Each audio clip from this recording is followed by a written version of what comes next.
for Ashley. Meeting Jason was a certain salvation. A dark, empty hole had been growing in her soul until that moment. The girl from a wealthy family had never known rejection.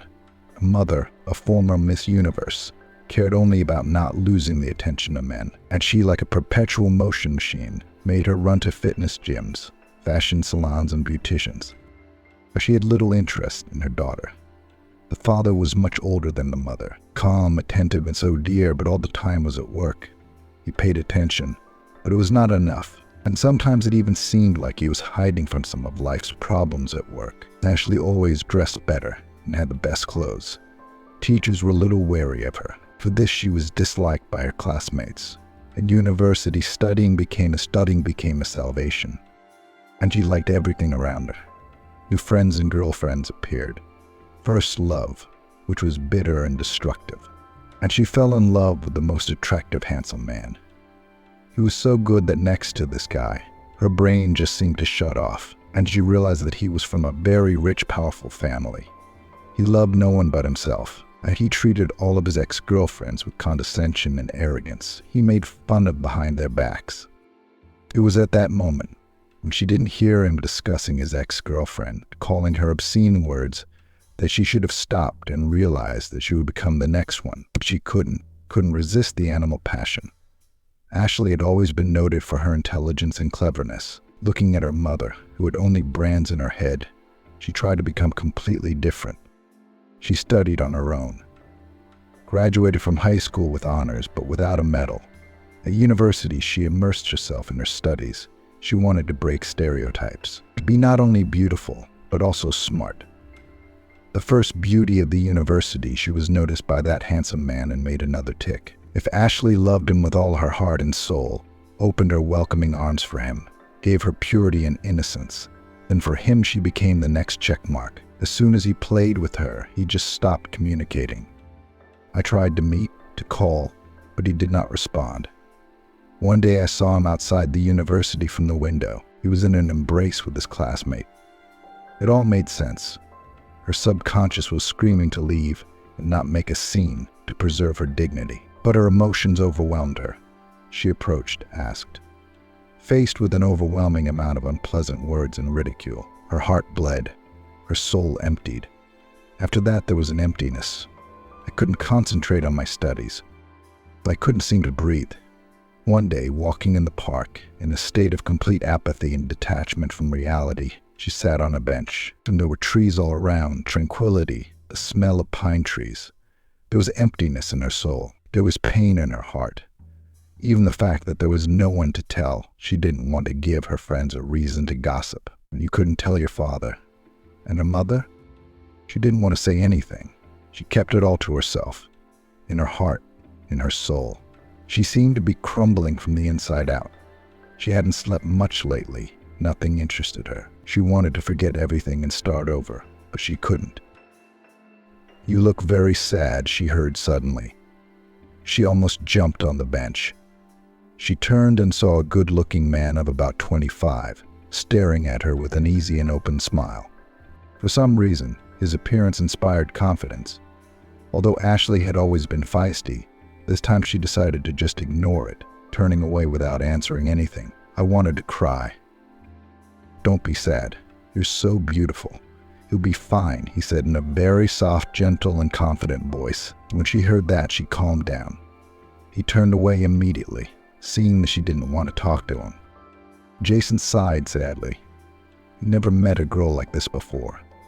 But when he saw her on the bench in the park, he couldn't pass her by. And so delicate, refined, exquisite, but with sad, empty eyes. He knew that look, a look of hopelessness and indifference. Then what was her problem? Beautifully dressed, obviously from a wealthy family, so everything can be changed. Why the incredible sadness? He wanted something to help. And what he'd do. After all, sometimes a few nice friendly words can help a person to return to the true path and overcome internal problems. It is with the help of conversation that psychologists save people. Yeah, I'm not having much fun, but that doesn't concern you. Mind your own business. And I wanted to say something to put him in his place. Ashley looked at him with a demeaning, haughty, cold stare. Yeah, that's right. No offense. just wanted to help. He smiled in a very pleasant and friendly way. Ashley saw a rather handsome, athletic guy in front of her, probably looking for another victim, just like her ex. All men are the same. An unbearable ache reappeared in her soul. How could she hate them all? And I don't meet on the street, so don't try. It's not going to work, Ashley said with a little hatred in her voice and turned away. Oh, I'm sorry, I just wanted to do something to help. He stood up, picked up the cane that was beside him, and walked slowly, leaning on it. Ashley looked up at him, embarrassed. It was embarrassing. This guy, despite the fact that he was an invalid himself, tried to support her. She stood up and caught up with him. Oh, I'm sorry. Let's take a walk together, she smiled, and he smiled back at her. From that moment on, they met almost daily. At first, a strong friendship developed between them, trust in each other, mutual support. Jason was raised in an orphanage, was disabled, received an apartment from the state, to which Ashley came quite often, helped him clean, do laundry, buy groceries. Despite his disability, he worked online all the time, taking on any even difficult jobs. I'm doing my best, Ashley. I still have that balcony to fix. See? I'm almost done with the repairs, just a little bit more. If I could get married, they laughed. But Ashley really admired him. He was so strong. He worked out on the bar at home every day and had such an attractive, handsome, pumped-up body. And their friendship had been a real lifesaver for her. Even the anger, the hatred she felt for her ex just went away. It was like she was cleansed of all the negativity. She became free. She realized that when you overcome such moments, you become stronger and wiser. And if what happened to her hadn't happened, maybe she never would have met Jason. And he had become so close to her, such a dear, close friend, a best friend, someone she could tell everything to. It's really cozy here. When I come to you, I feel like I'm finally home, where I'm welcome, where it's warm. She rolled her eyes dreamily. I'm glad. He looked at her with sadness and boundless love. He was philosophical about life, but he understood that it was difficult for the poor to get through. He knew that physical limitations imposed their imprint on life, but despite this, he aspired and dreamed. I knew that anything was possible if you wanted it bad enough. For as soon as he saw Ashley on the bench, he immediately knew she was perfect. His heart pounded harder. But there was no chance, and even now that they were best friends, he realized he couldn't give her anything good. For she came from a rich family, a girl who had everything one could dream of. And what was he? That's nothing, just a small detail in the workings of the capitalist machine. His life, his destiny, is a game of cards, and if you're lucky, you'll be happy. If you're unlucky, there's nothing you can do to build your world. So what are you thinking? Ashley was looking at him very carefully. I guess I'm thinking that I love you, but I can't give you anything with my love, only care. He decided to tell the truth for some reason. Ashley raised her eyebrows in surprise, but in truth she'd known for a long time that Jason loved her. She felt something for him, too, but there was a limiter inside that warned her not to make any hasty decisions. She'd cleverly reduced the conversation to a friendly love affair, but she realized that it was about something more sublime. She had not yet fully realized her feelings, but she felt incredibly comfortable with him. She could confide all her secrets. She consulted him, and often stayed with him. But most importantly, he had never, until that day, hinted at bed or any personal relationship. Everything was somehow in itself sincere, pure, and incredibly open. And I guess that's what true love is. There was no crazy passion, which was placed by pain and disappointment. It was stability, openness, complete trust. Before she left for home, Ashley looked at him one more time. Amazing, so gentle and beautiful, with crazy red hair like a carrot, mustache and glasses and green eyes, kind and bottomless, and so smiling, so unnatural in these modern times. If he'd born a woman, he'd be worth nothing with such looks. But he was born inexplicably, learned inexplicably by whom he was brought up by the state. He was immersed in a world of temptation where he could only exist, and incredibly strong, though having a disability, something with his leg, having hope of recovery.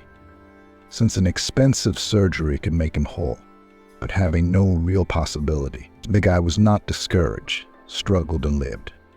created his paradise hut in the hope that someday he would bring his beloved here.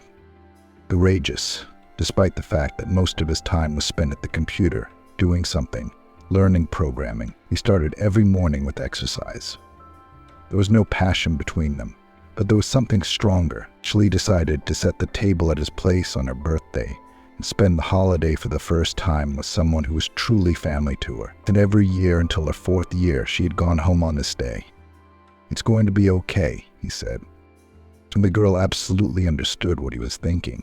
Their future would be difficult. It would be hard to give up everything she had previously considered basic needs. But branded clothes, expensive cosmetics, various jewelry, this is not happiness. It's not life. She will never be like her mother. Alex Adamson's indifferent, soulless father. A respected businessman who was rarely at home and saw no emotion from his wife. The mother was indifferent to anything that didn't have a brand or label on it. The father was nothing but a huge wallet. This, however, did not make the man suffer at all. There was like an unspoken agreement between them, whereby he was rich and Ashley was beautiful. At any events, they transformed into a couple in love, played masterfully, and at home just scattered into different rooms. No scandals, no emotions. A family reunion even sounds awful. Think back on it all. Ashley wrinkled her nose. Maybe not going, but she missed her dad a lot. "I have a great dad." Ashley looked at Jason. "He'll be sure to introduce you," he smiled. "Sure," he said. "I'll miss you. So call and write more often." "Deal." Ashley couldn't sleep for a long time. She kind of wanted to go home. She really missed her dad. She hadn't seen him much before, but he had always been a true friend to her. So she realized that he would understand and say, "Press forward." And now she had a loved one who was even closer than her dad. So how would her father feel about her chosen one? Never talk to him about this future, about her marriage. But most likely he will not be happy about a son-in-law with no family and tribe, no money. Her father was her friend, but he was a hard, harsh, and cruel man. So it was hard to imagine his cruel man. He needed to be prepared for it.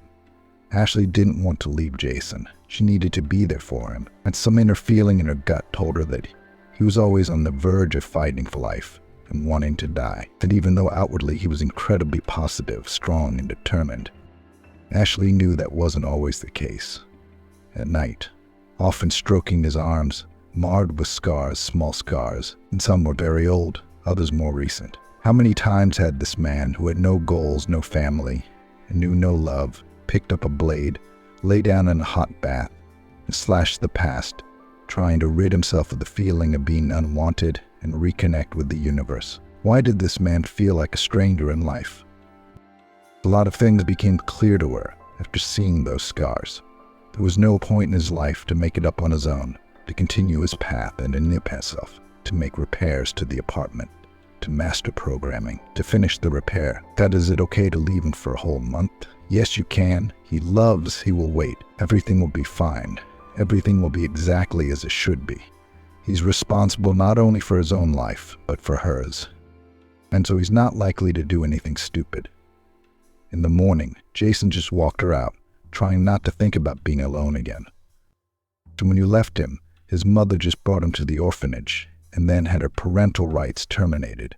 He said he tried to find her, searching through every thread he could find, but he couldn't find her. He was about 7 or 8 years old when his mother brought him in and gave him away herself. I remember her crazy red hair, her green fox eyes, the huge scar on her left cheek. Jason continued, eyes full of grief and hopelessness. She told him then that she loved him, but that she couldn't be a good mother girl, and said she was the reason he was now disabled, and because of her, he had no chance for a future. Maybe life will be gracious and you can accomplish a lot. Maybe someone will take you in and you'll have a future, but not with me, she was saying. The large tears flowed from his mother Alice's eyes as he saw that picture again now. A beautiful, eye-catching, but tired and unhappy mommy. I'll work. We'll get through this. I'll always be there for you, she said. He didn't understand much at the time, but he knew for sure that he wanted to be by her side. He loved his mother with all his heart. Son, remember me. She said, wiped off from her neck, a very thin chain with a small pendant that looked like a Lady Daisy 8-petaled. Don't give it to anyone. It's a picture of you and me. It was a gift from your grandmother, and I've done so many stupid things. I don't belong on this earth. I love you. Remember that always. Always have and always will. Mommy, he snuggled up to her with his whole body, smelled the warm scent of steamed milk and cheap perfume with a hint of pine scent. It was a scent he could sort of smell now. Mommy, all these thoughts made him indescribably sad. Honey, I'll be right back, she said. Ashley didn't love her chosen one. She wanted to take him with her, but she knew it was premature. "Okay, call more often," she begged, he said. He hugged her again, as he had as a child, breathing in her scent. The scent of the woman he loved. The smell was incredibly delicate and pleasant, delightful. He could smell the delicate notes of lilac. So it seemed that the scent of the woman he loved had completely displaced the scent of his beloved mother from his memory. Arriving home, Ashley immediately met her mother. "Oh my God, my darling." Her mother rushed over to hug and kiss her. "You've grown up in these 6 months." The pretty girl began to look at Ashley. Mommy didn't miss her. She snuggled up to her, but felt a certain detachment. "Honey, do you remember when I bought you that dress?" She adjusted her yellow, impossibly gorgeous outfit. "Tell me how you, Olivia, looking at your daughter, saw your little, mere replica. She seems nice, but she's gray. We should buy her a good groom. Like she bought any toy she wanted." "It's okay, Mom, the session's over. Everything's fine. My daughter put the coffee on the bar. Do you want coffee?" "It's not healthy. I only drink fresh juice." But she gave her a disdainful look. "Don't you ever go to the hairdresser?" It always amazed Ashley that her mother somehow didn't care about her emotions, her spirituality. The only thing Olivia cared about was appearance and beauty. And now her own daughter, who hadn't been around for more than 6 months, whose eyes were shining with mad love, was getting attention only in the matter of her hair. It even became kind of unpleasant. Of course it's important. A woman must always remain a woman, beautiful, well-groomed, gorgeous, so otherwise men will not love. I looked proudly at Matsid, reflection in the huge refrigerator. "Does your father love you?" asked the daughter with a challenge. "Perhaps he doesn't love me, but he appreciates and respects me," the mother said with a little sadness in her voice. "Love, my dear, is not the most important thing in a relationship. Have you ever been in love? But you really wondered, Mother is so cold. Has she ever had love?" He did. She sat down at the table. "Let's have some coffee." So he got sad. "Thought you don't have to tell me if you don't want to." Ashley felt her mother's pain and immediately felt sorry for her. "You loved your father with all my heart, Alex Sergei. He was so attentive and gentle. He wooed you so beautifully. I loved him. I was just like you. Naive, pure, not without the fact that you wouldn't date a poor man. But it wasn't just money. He wasn't so rich then, moderately wealthy." Ashley set a nice, small sugar cup on the table. "No, thank you." She tried to make the atmosphere more pleasant, and it was sugar. The girl put her cup on the table and began to stir. "Your father was so well looked after. I fell in love with him. And he never loved me. He had the only love of his life, some hippie. He still has her picture," my mother sighed sadly again. "I found out when I was pregnant with you, and I thought, it's no big deal. I'll be able to break him. She'll love me." She was smart. "You won't believe it. I learned to be an actress, never cross him. And he pretended to love me, but then he started to drift away." "Mom, you cannot tell me if you do not want to." Daughter did not want to rake up the past. "No, I'll tell you. He stopped coming to my bedroom, and at night he sat and studied until morning. I came in once, and he was asleep on the desk where her pictures were. We haven't lived as husband and wife for a London. That's the only joy, shopping and beauty society, popping and beauty and all that." Just like that, it all became obvious to Ashley. We'd really just become indifferent thing, and it was all Dad's fault. It was horrible to imagine that Mom loved him sincerely and honestly, She loved no one. For the first time, her daughter saw her with tears in her eyes, sincere tears. Father, but he loved too, loved but another. How terrible it is to live and know that your favorite person does not reciprocate you, or doesn't love you, doesn't appreciate you, just uses you as a social element. It brought Jason to mind. Honey, how much did you miss him? But why don't you leave your father? You're so beautiful. You'll find love. She truly felt sorry for her mother. You may not believe me, but I still love him. I don't mean to look indifferent, but I do. I still have hope in my heart. Mommy, calm down. Her daughter hugged her, talked to him. No, and don't tell him anything. Why didn't Ashley always think that all family problems were because people couldn't be honest with each other? It doesn't make sense. She's long since made her peace with it, and it's unlikely that anything will change. Then was open and frank for the first time in the last 20 years. All this time she'd been playing a role as a careless person, fascinated only by appearances. It was once a game, but in time it became routine.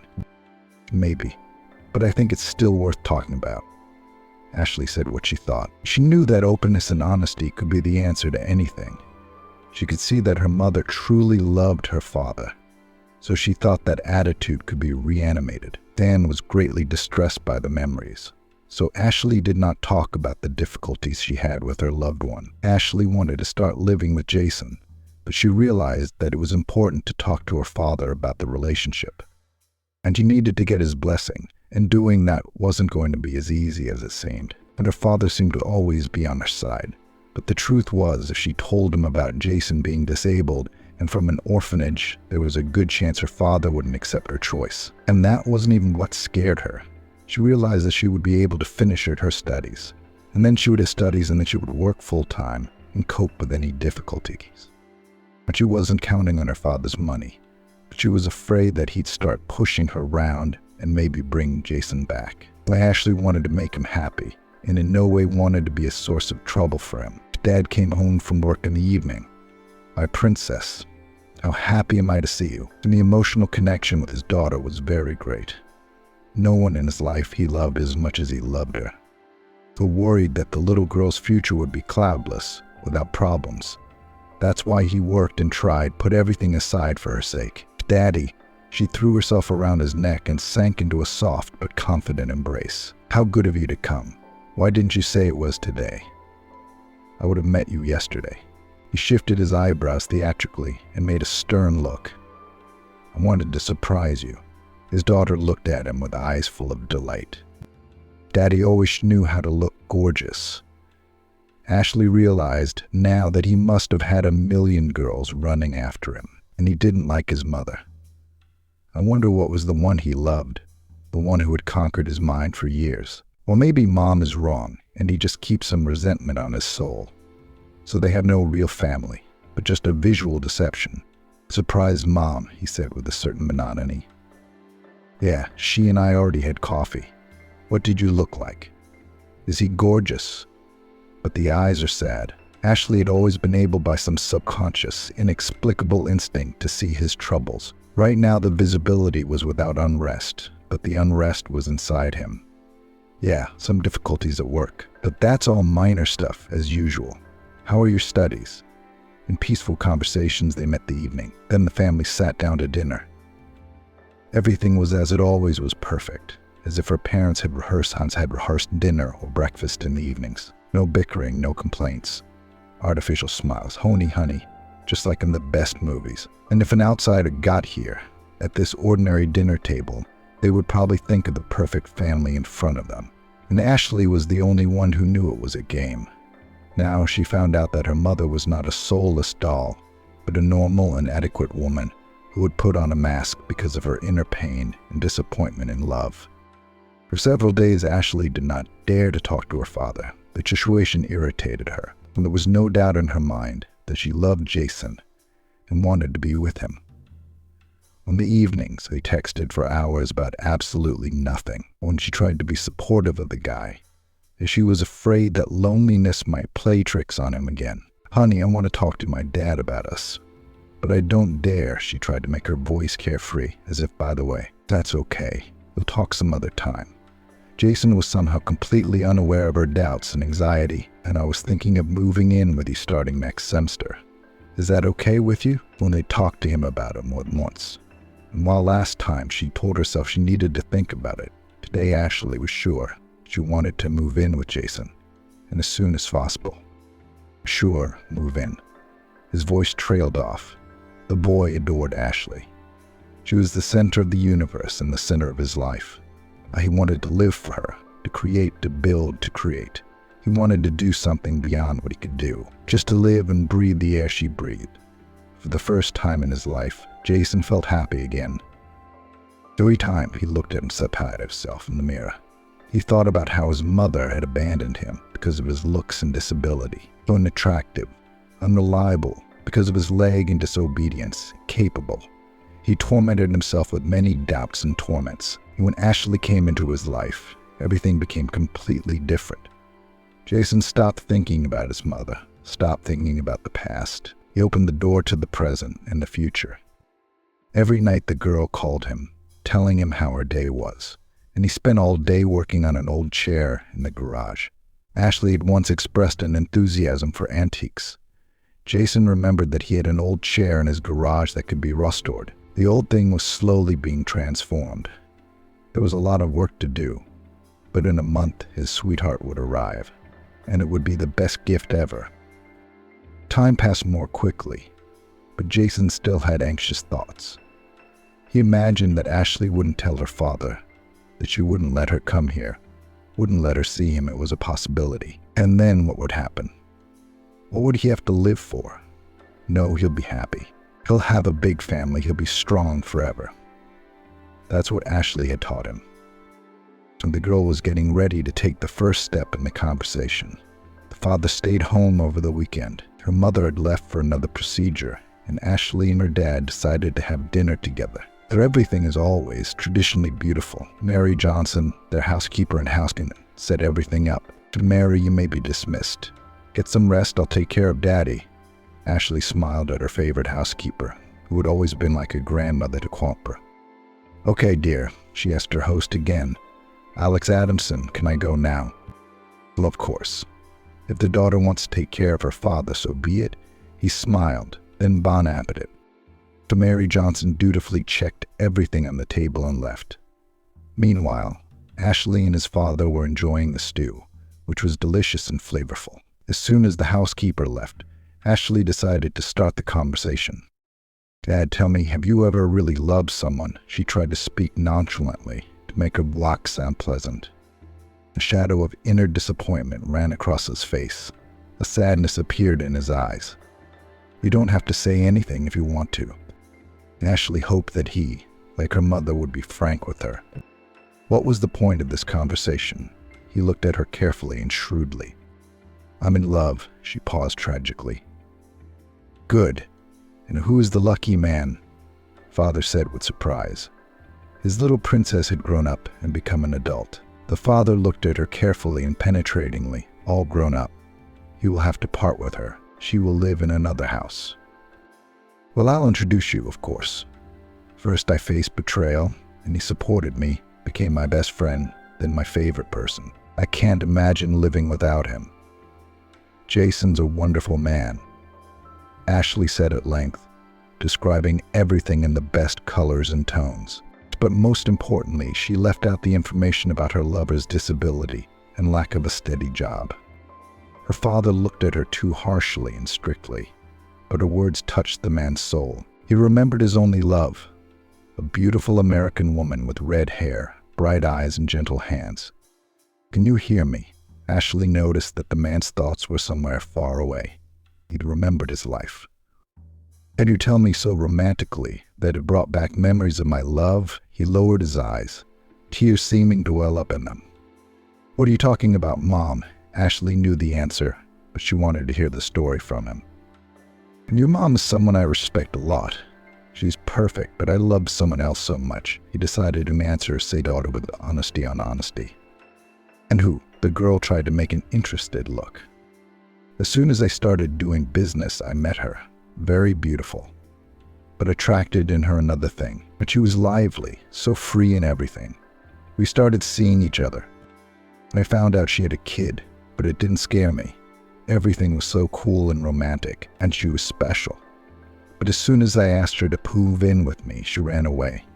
I looked for her afterward, and just like that, I got a bottle. You want some good wine? Yeah. Ashley didn't want wine. She wanted to talk, make her father soften up. Then maybe it would be okay to talk about everything. He heard a lot about her, but no facts, she said with a heavy sigh. Father, you never saw each other again? No, I met your mom a year later. Got married, but it's hard to forget Ashley. Life was kind of colorful, different. When she left, there was an emptiness. Everything faded. He took a gulp of wine. I see my mother was right about my father torturing her instead of loving her, Ashley thought. And you know when colors came back into my life? He looked questioningly at his daughter. When you were born, you were my salvation in life, became bright again. So that's the way Mom and I live our lives. Everything is good with us. You have opportunities now. Don't you want to find your love? It was really incomprehensible to her daughter why her parents were not divorcing, but torturing each other. No, not anymore. I have a family, the father said confidently. But a family is not a sentence. Why are you tormenting Mom? She looked at him with eyes full of hatred. Yes, your mother is well off. She never thinks about anything but money. Though I think she once loved me, my father almost shouted. Loved and loves. Ashley jumped up. She's become like that because of you, the one who loved you so much. He dedicated poems to me. He drank the wine again in a gulp. What makes you think Mom doesn't love you? Ashley, tone it down a little.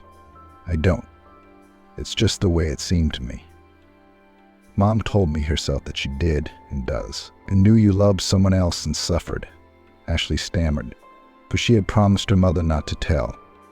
Her voice trembled. Her father stared very intently. Interesting. You surprised me. I thought she was indifferent. After this conversation, Father remembered the past. That love with whom there was no equal that made him unhappy. She didn't conquer him with her beauty, but with something else. She wrote him poems that told of true love, so she was a free bird. She didn't want to depend on him. He lied to his daughter without telling the truth, and they lived together. She had a baby boy Alex wanted to adopt.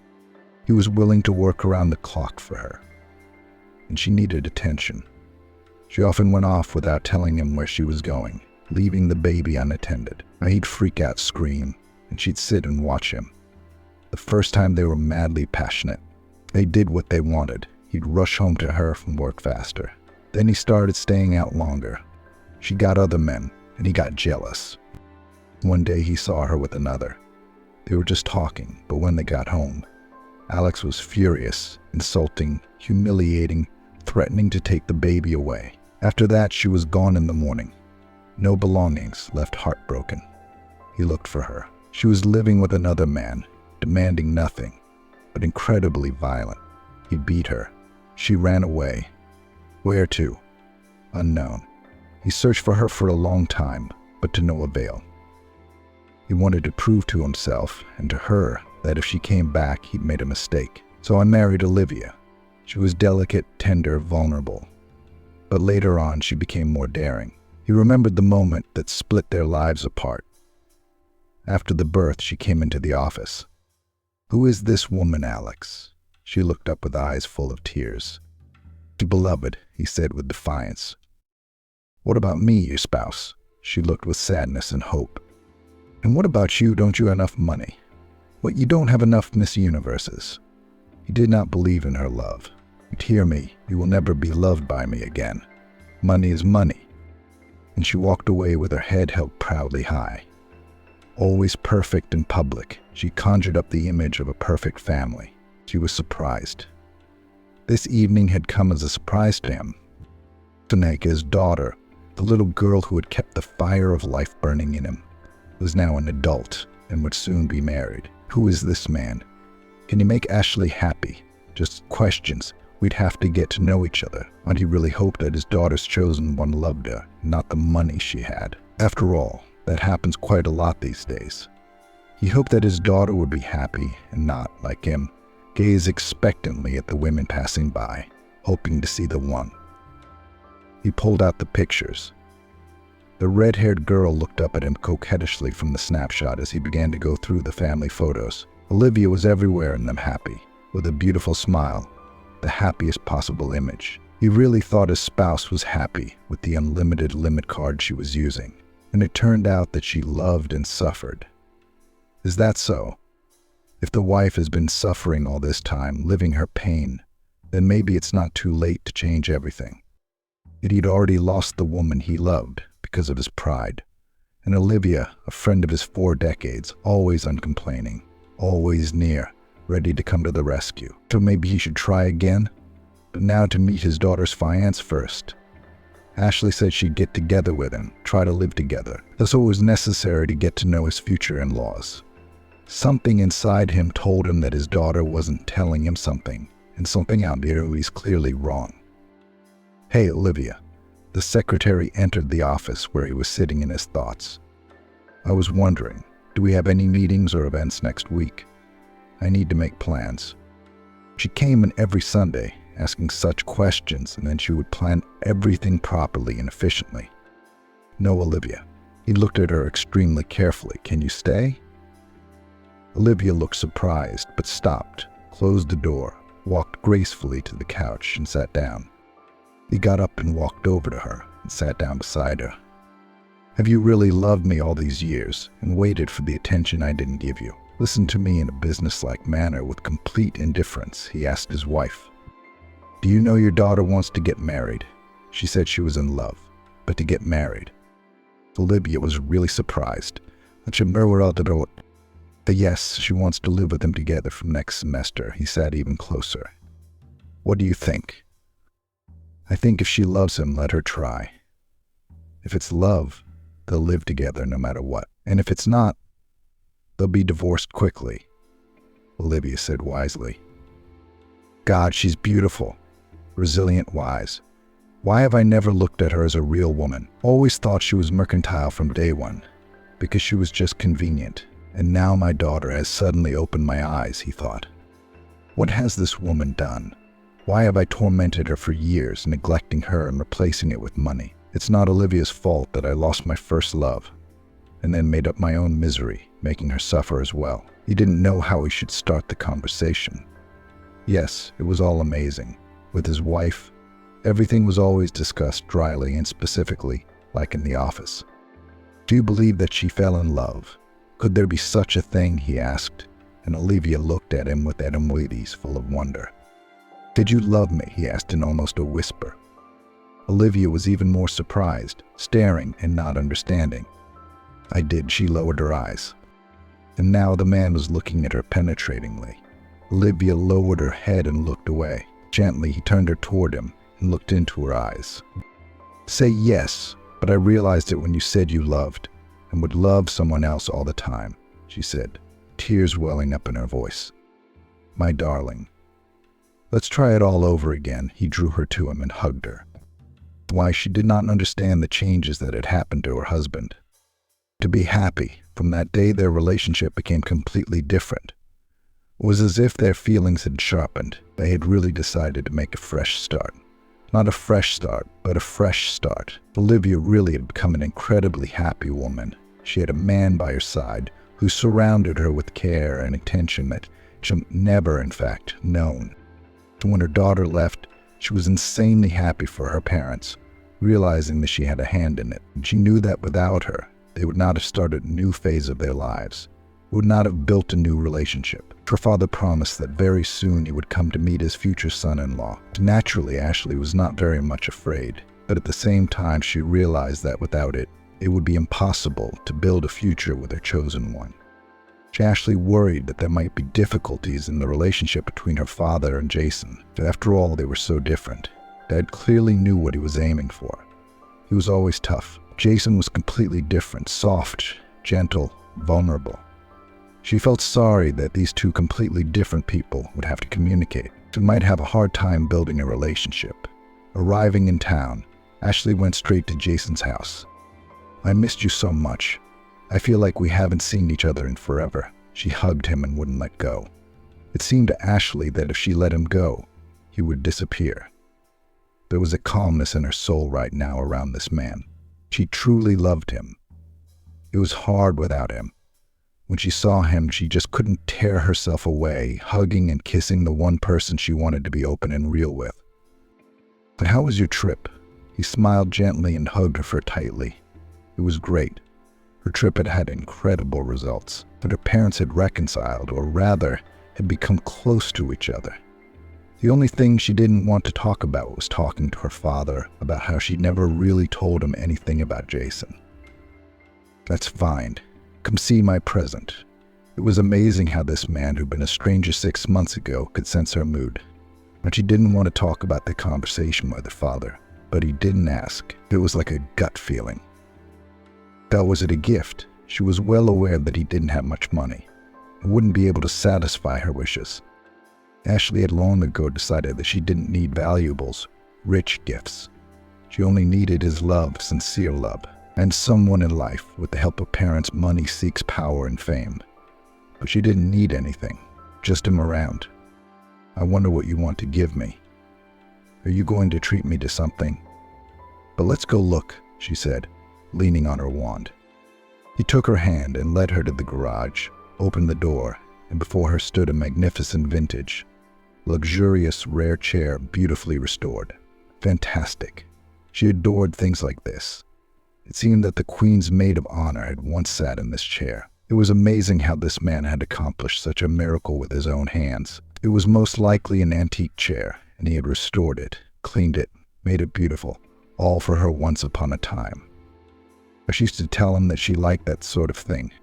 Used to dream that when she had her own house, she'd buy a huge amount of stuff like this. And then she'd met Jason and realized that a lot of the things she used to dream about would never come true. I didn't want to tell him anything about the money. She knew he wouldn't be able to fulfill her desires, and so she shouldn't have made him feel inferior. And now she clearly realized that this close, kind-hearted person felt her very subtly. Even without money, he was trying to realize her dreams. The chair was delightful. She threw herself on his neck, hugged him, and shed tears. And he laughed. Realized they were tears of happiness. He didn't ask any stupid questions. He just smiled, hugged her, and kissed her crying eyes. So the days went by merrily and carefree. Ashley realized that very soon she would become a specialist, go to work. They could live a full, independent life. And she told him she was moving out, and a few days later she did move in. They formed a small but dignified family. Everyone supported and understood each other. He even helped her write her notes. And it was so tender and romantic that Ashley was just thrilled. The only thing that scared her over and over again was that she never told him ever again. And someday she would have to. One day there was a knock on the door. Ashley opened it. It was her father on the doorstep. She'd left the address with her mom just in case. Now she realized it was the wrong decision. She realized there was no other way her dad could have done it. He had just come unannounced, rushed over to talk and see everything with his own eyes. Dad was surprised and heartbroken. Ashley wasn't ready for such a conversation, much less a meeting. Neither was Jason. She was afraid that now Dad might hurt him, and things wouldn't go the way she had planned. They'd had such a good life. Everything had been wonderful. And now it might all be ruined because of Dad, who, not understanding the situation, was bound to do something wrong. That would be a shame.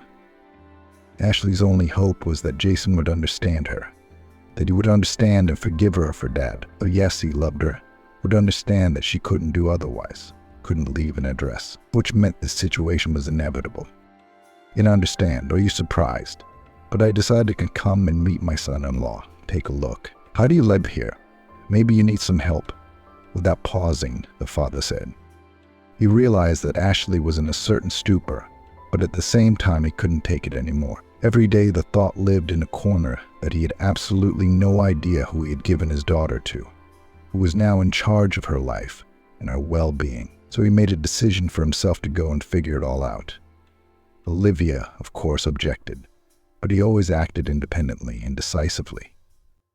While the cameraman and her a bag of groceries and started to slowly come around, "Dad, we weren't expecting guests at all," Ashley said trite, meaningless phrases. She realized that there was nothing she could change, nothing to worry about. I bought everything to set the table. Her father walked into the kitchen, looked around, stunned. Poverty Khrushchevcha with thin walls, a complete lack of any comfort. In the kitchen, an old banished stove, no dishwasher, just a nightmarish environment that cannot be described in words. And he even felt like a rat was about to run through somewhere. Not because it's dirty, but because it's old, shabby, and miserable. Dad went into the living room. How can you call it a living room? A hall with shabby old shabby carpets that come from the Soviet Union. It's a wonder they're still there. Is this really where his daughter lives? You couldn't tell from looking at her that she was unhappy. Smiling, cheerful, fresh. What's going on here? It's so disgusting, so horrible. It's impossible. One room that acted as a living room and a bedroom. Everything here was kind of frozen in time, old cabinets, an intimidating couch. But in the center of this terrifying room was a gorgeous vintage armchair. It was probably the only element here that wasn't disgusting. Where's my future son-in-law? Dad tried to hold back the nausea closing in on him. Went to the store, the daughter practically whispered. As she saw the look in the man's eyes, he realized what he was thinking. Realized something terrible was about to happen. Dad saw the jowls on his cheeks begin to run and the pulse gray on his neck. She realized he was about to explode, and with any luck, he'd be gone before Jason got there, which meant there would be no scandal. But if she was unlucky, the scandal would break when the future son-in-law came in fusion of her father. She was very afraid, but she was even more afraid of losing Jason. So she pulled herself together and looked at her dad with a stern, even stern look. Julie suddenly felt as if she were a small copy of him. She could feel the jowls on her cheeks and the veins in her neck throbbing. "Go away, just go away." Her daughter said it, even with a slight tear in her voice. But it seemed that she was about to start the scandal herself. Kick him out of here. Scream and never want to talk to him, scream.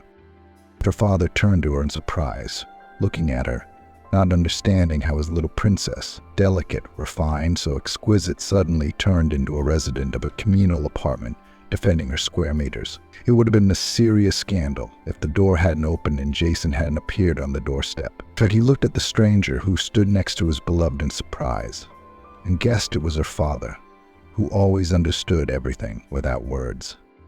Sort of sensed it with some inner, almost animal instinct. "Good afternoon. And we have guests." He extended his hand to her father in a friendly manner. A little confused, Ashley introduced the two to each other. Despite the fact that her father actually turned pale, shook hands with his future son-in-law, looked at him disdainfully, and even disparagingly, took another look. Yes, handsome, athletic, pumped-up figure. But an invalid, standing leaning on a stick, Alex Adamson thought regretfully. It was awful. That is, his beautiful daughter Ashley, who had a huge dowry, unlimited financial opportunities, now lives with a disabled person in this shabby apartment of Khrushchev's time. And the world must have gone mad. It's probably just asleep. I need to pinch myself, wake up soon. But for Alex Adamson, everything was so terrible it seemed unreal. Seating her father with a table in the hall, Ashley surreptitiously began preparing the table with cheesy, old Soviet plates. Somewhere an open crystal vase she poured the salad into. It was all as if he was about to get into a time machine and travel back in time, but Dad held on. As everyone sat down at the table and drank some wine, he suddenly decided to have a final talk with his daughter. He realized that there was no point in stalling. He had to dot his I's and cross his T's. He didn't want to talk to Jason, though. Asked him where he worked. He said computer, so nowhere.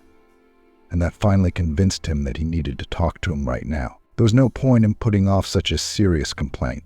His mind was screaming at him to stop. Realized that now he could lose his daughter forever. His grievances were burning her soul. Perhaps sowing a seed of hatred between father and daughter. But temper and some demon that had always been in him screamed, "That's it, say it. Get her out of here. Make it right." "Come on, let's go out to the kitchen," he said, practically hissed. Okay, she didn't take Jason's hand. She could see that he'd gone pale. Sensed the storm coming. "It's going to be okay, honey. Honey, love you." Go in the kitchen. Dad wouldn't even sit on a stool. He looked at everything with eyes full of disgust. "What is all this, Ashley? What is this?" He couldn't hold back his emotions, and he was talking loud enough. "I don't know what you're talking about." His daughter turned away from him, trying to make her voice quieter, as if to motivate him to lower the volume too. "I mean what this is all about. You live in this shabby crack house. There's no living space, nothing to attract you. And this man is cute, yes, but he's disabled. Do you realize that he makes absolutely no money? How are you going to live?" He hesitated more and more with each passing second. So this is a man. Is this a man who lives in this shabby room and brought his favorite woman here? The walls in the flats were very thin, so Jason could hear everything. It wasn't pleasant, but he understood why her father was so upset. He probably wouldn't have been thrilled if he were him either, but he also realized that he was precious to Ashley. And he realized that money wasn't the most important thing in life. He didn't want to listen to all that was going on in the kitchen anymore. He started pacing the room, but it was impossible not to hear what was going on in there, and he wanted to come in to say his manly word. And then he realized that all this was meaningless. It was better to keep silent now. Then his father would leave, and they'd go back to their normal, peaceful lives. Ashley and his father might not talk for a while, but then they would reconcile. Everything will be fine. Her father will eventually accept the situation. Or perhaps someday she herself will realize that her father was telling the truth and will leave Jason because of worry and inner discomfort. He walked around the room, picking up the souvenirs that were on the shelf and moving them from place to place, as well as his guitar, then decided to just play and sing a song so he couldn't hear what was going on in the kitchen. In fact, to create a background noise, I ran my thin fingers over the guitar strings and then sang. Dad went pale. Ashley thought his lips quivered. Jason played and sang, and her father changed before her eyes. "How do you know that song?" He was practically screaming. "So my mother used to sing it to me," Jason said, surprised but confident, unable to understand what was happening. "You're from the orphanage." His father seemed to be losing his mind. "And she gave me away when I was 7 or 8. He couldn't hide his surprise. "What was her name?" Ashley's father asked, sitting down on the couch. "Alice." "Is she alive?" "I don't know." And that was how fate had brought him to a state where there was an opportunity to correct his mistakes of youth. And this was the same baby he had once rocked in his arms, the son of his only beloved woman, the one he idolized, the one who had made him happy, showed him a whole other vibrant life. He looked at her and realized that the red hair, the green eyes were like Ashley's now more than ever. Another time he realized he'd made a mistake. He shouldn't have meddled in his daughter's personal life, and they were happy after all. And maybe that's how happy he would have been with Alice. Together they must have overcome everything. But his insolence, his total control had changed everything.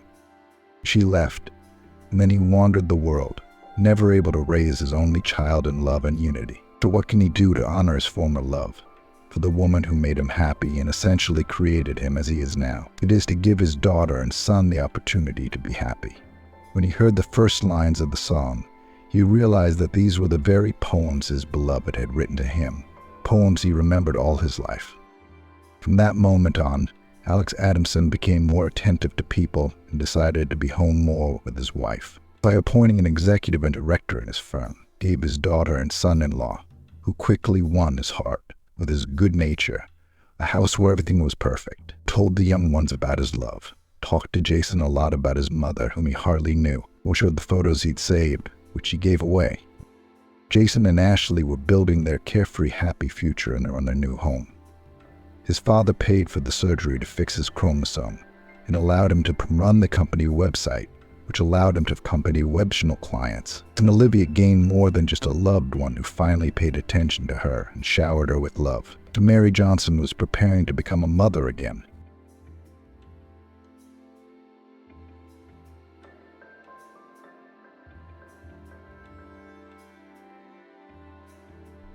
Madison was waiting for her husband to come home from work, cooking dinner. But when she opened the door, she was heartbroken to see ... me for. Madison was in the kitchen cooking dinner. She was enjoying what she called family time. "Madison, when are we having dinner?" Looking into the kitchen, asked Richard, the girl's fiancé. "A couple more minutes and everything will be ready." Madison smiled.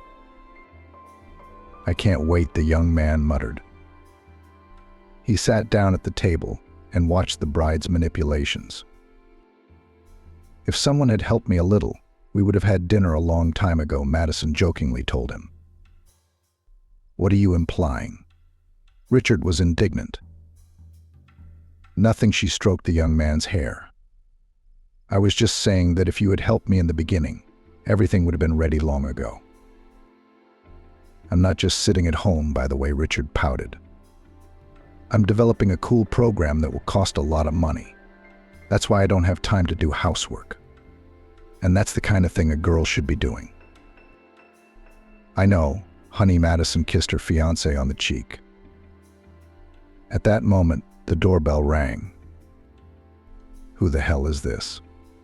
Richard asked in surprise. "You know I don't have the gift of foresight," she joked. But when she met her fiancé's stern gaze, her playful mood disappeared. "I'll get it," Richard said grudgingly and left the table. It so happened that the young man was by nature an introvert, and uninvited guests were like a bone in his throat. When Richard opened the door, he was startled. Standing before him was his cousin Oswald. "Richard, hello," he said loudly, entering the flat uninvited. "Oswald?" Richard asked, confused. "Brother, why are you looking at me like that? It's like seeing a ghost." Oswald laughed. "Or are you not happy to see me?" "Of course I am, but..."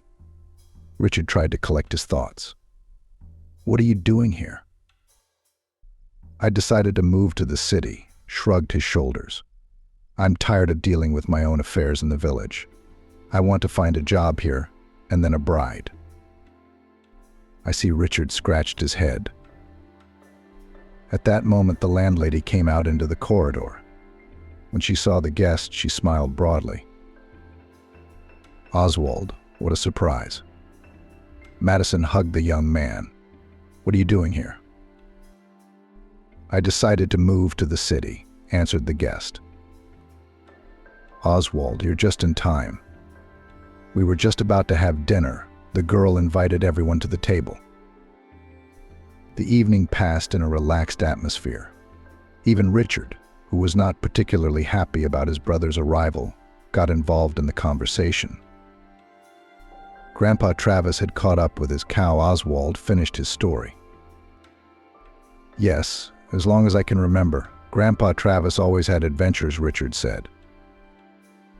"On the one hand, I love the country," Madison said dreamily. "What's good about it?" Richard wondered. "There's something romantic about it," she smiled enigmatically.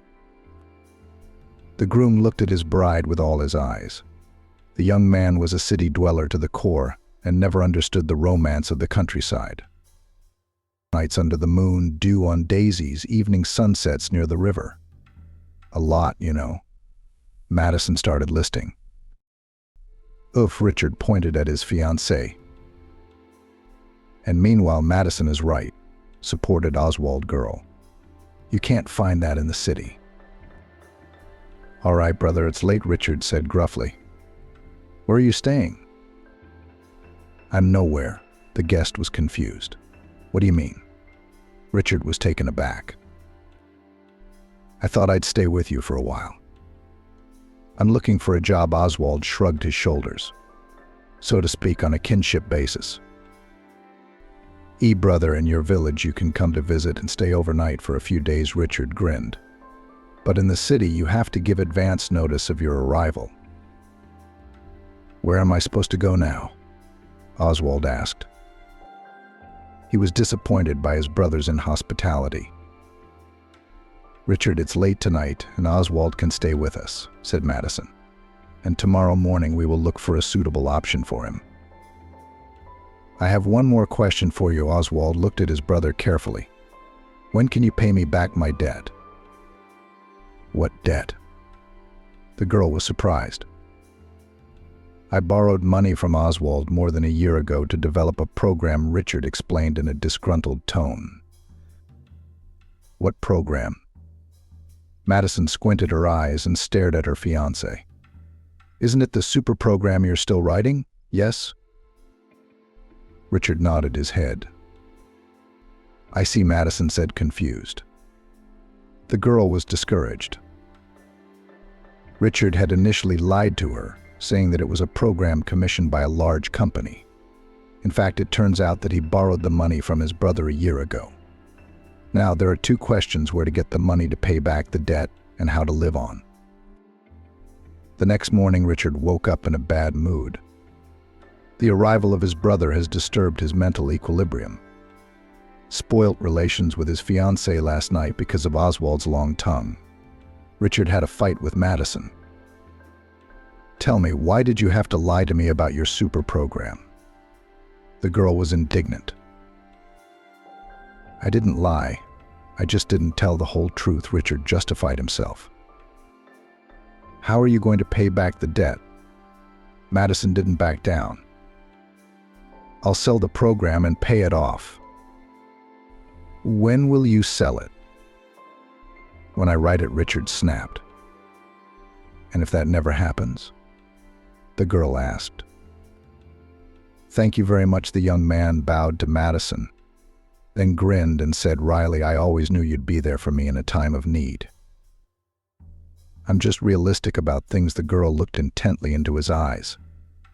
There is a debt to be repaid. I'll pay back the money. Richard got angry. When and why will you pay it back? Why are you bothering me? The young man was indignant. Because I don't want to start my family life with lies and debts, Madison replied. Then no one's keeping you, Richard blurted out. The door is open 24 hours a day. And if you're so mercenary, you're on your own from now on.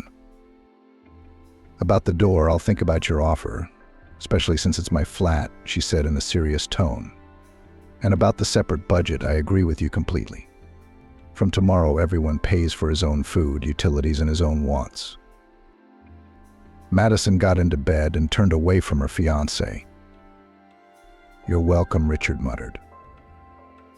He was hurt that his fiancé hadn't supported him in his hour of need, but instead had sided with his brother. Memories of last night's quarrel made Richard's mood even worse. Suddenly, a sound from the kitchen alerted the young man. Richard listened. Madison was laughing merrily at Oswald's jokes. This was the last thing he needed. Richard stood up quickly and dressed. What's going on here? Richard stood up quickly and dressed. What's going on here? Madison, who had been laughing, turned away from her fiancé. She silently collected the rest of the breakfast and put it in the fridge. Madison, why did you do that? Oswald wondered. And to feed Richard breakfast. Why is your brother armless? Madison asked snidely. Well, I ran to work, or who will support me? The girl walked past Richard without even looking at him. A couple of minutes later, the young man heard the sound of a door slamming shut. Yes, brother, you've caused me a lot of trouble, Richard accused Oswald. I'm sorry, I didn't know you hadn't told me anything about your fiancé. About your duty, the young man said. I'm sorry, Richard mumbled in reply. Well, that's it, Oswald said, getting up from the table. I'm off.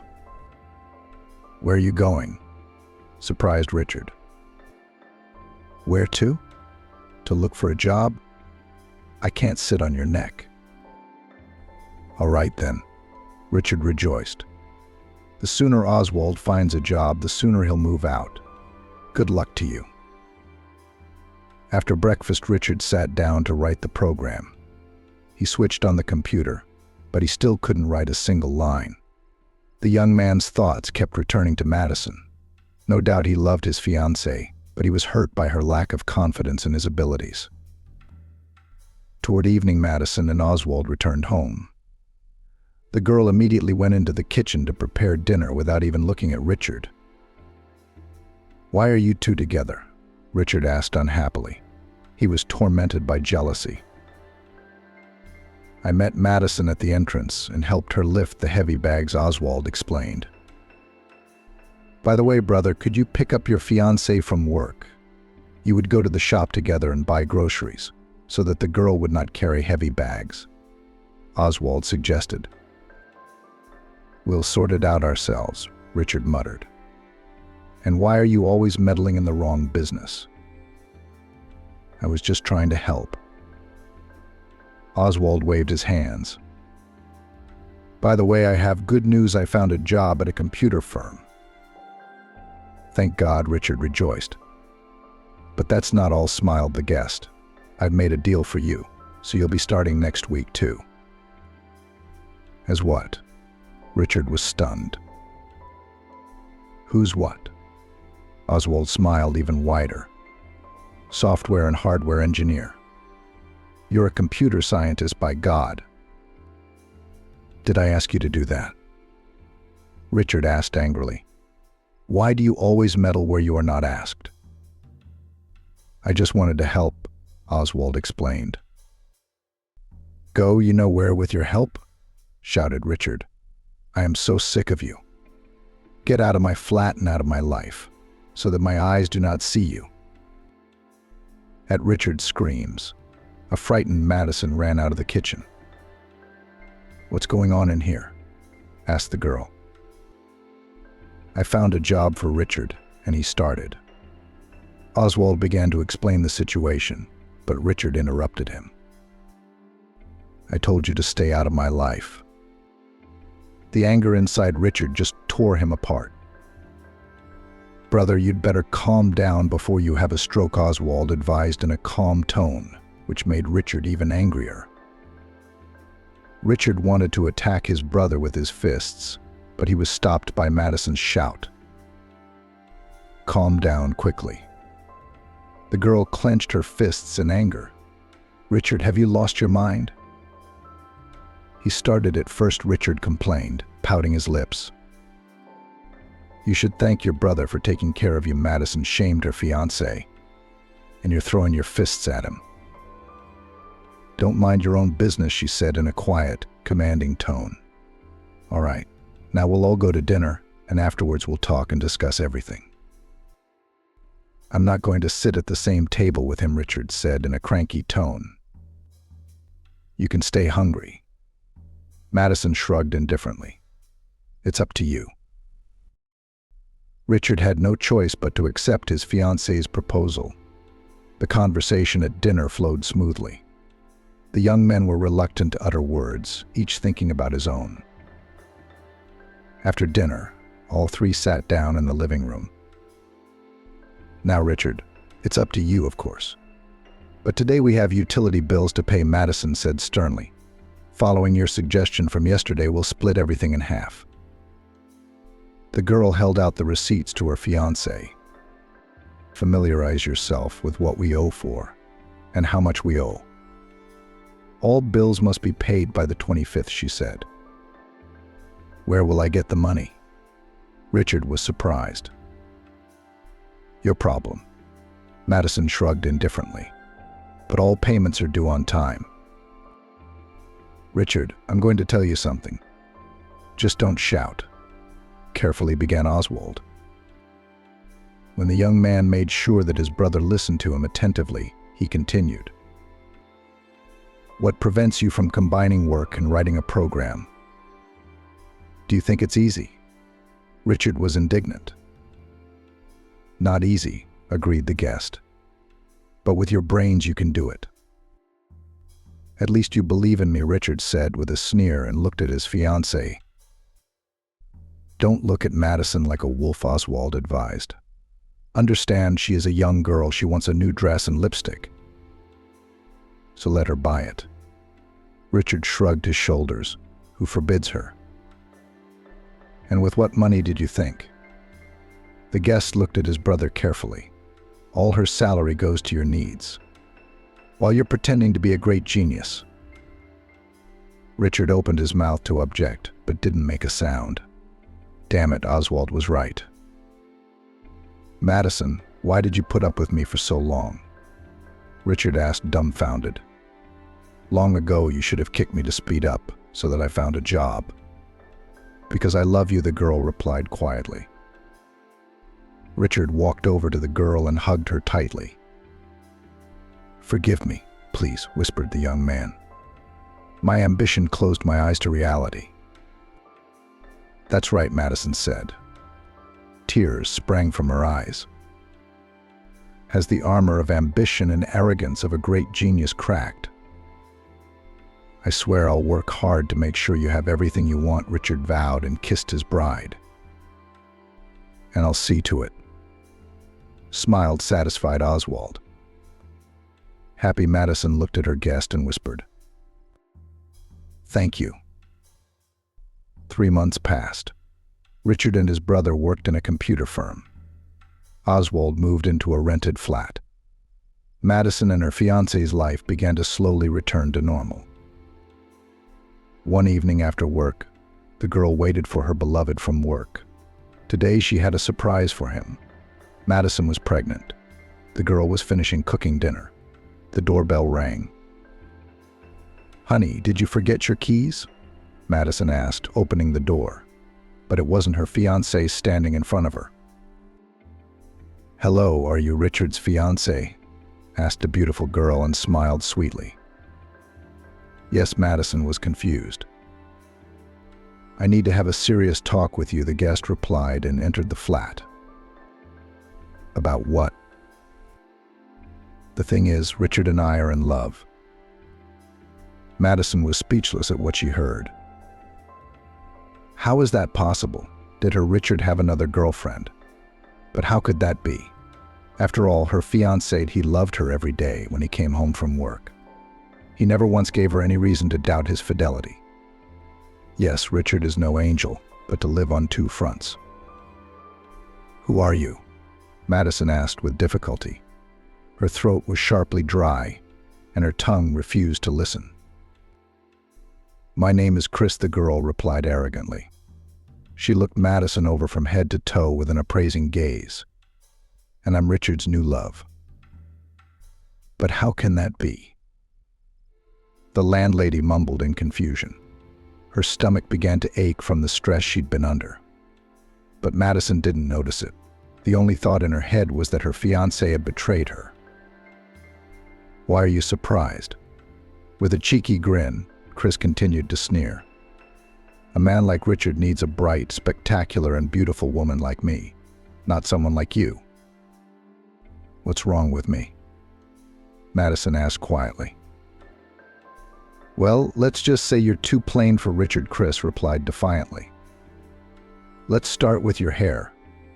It's a hairstyle that was worn 20 years ago. The color went out of fashion the year before last.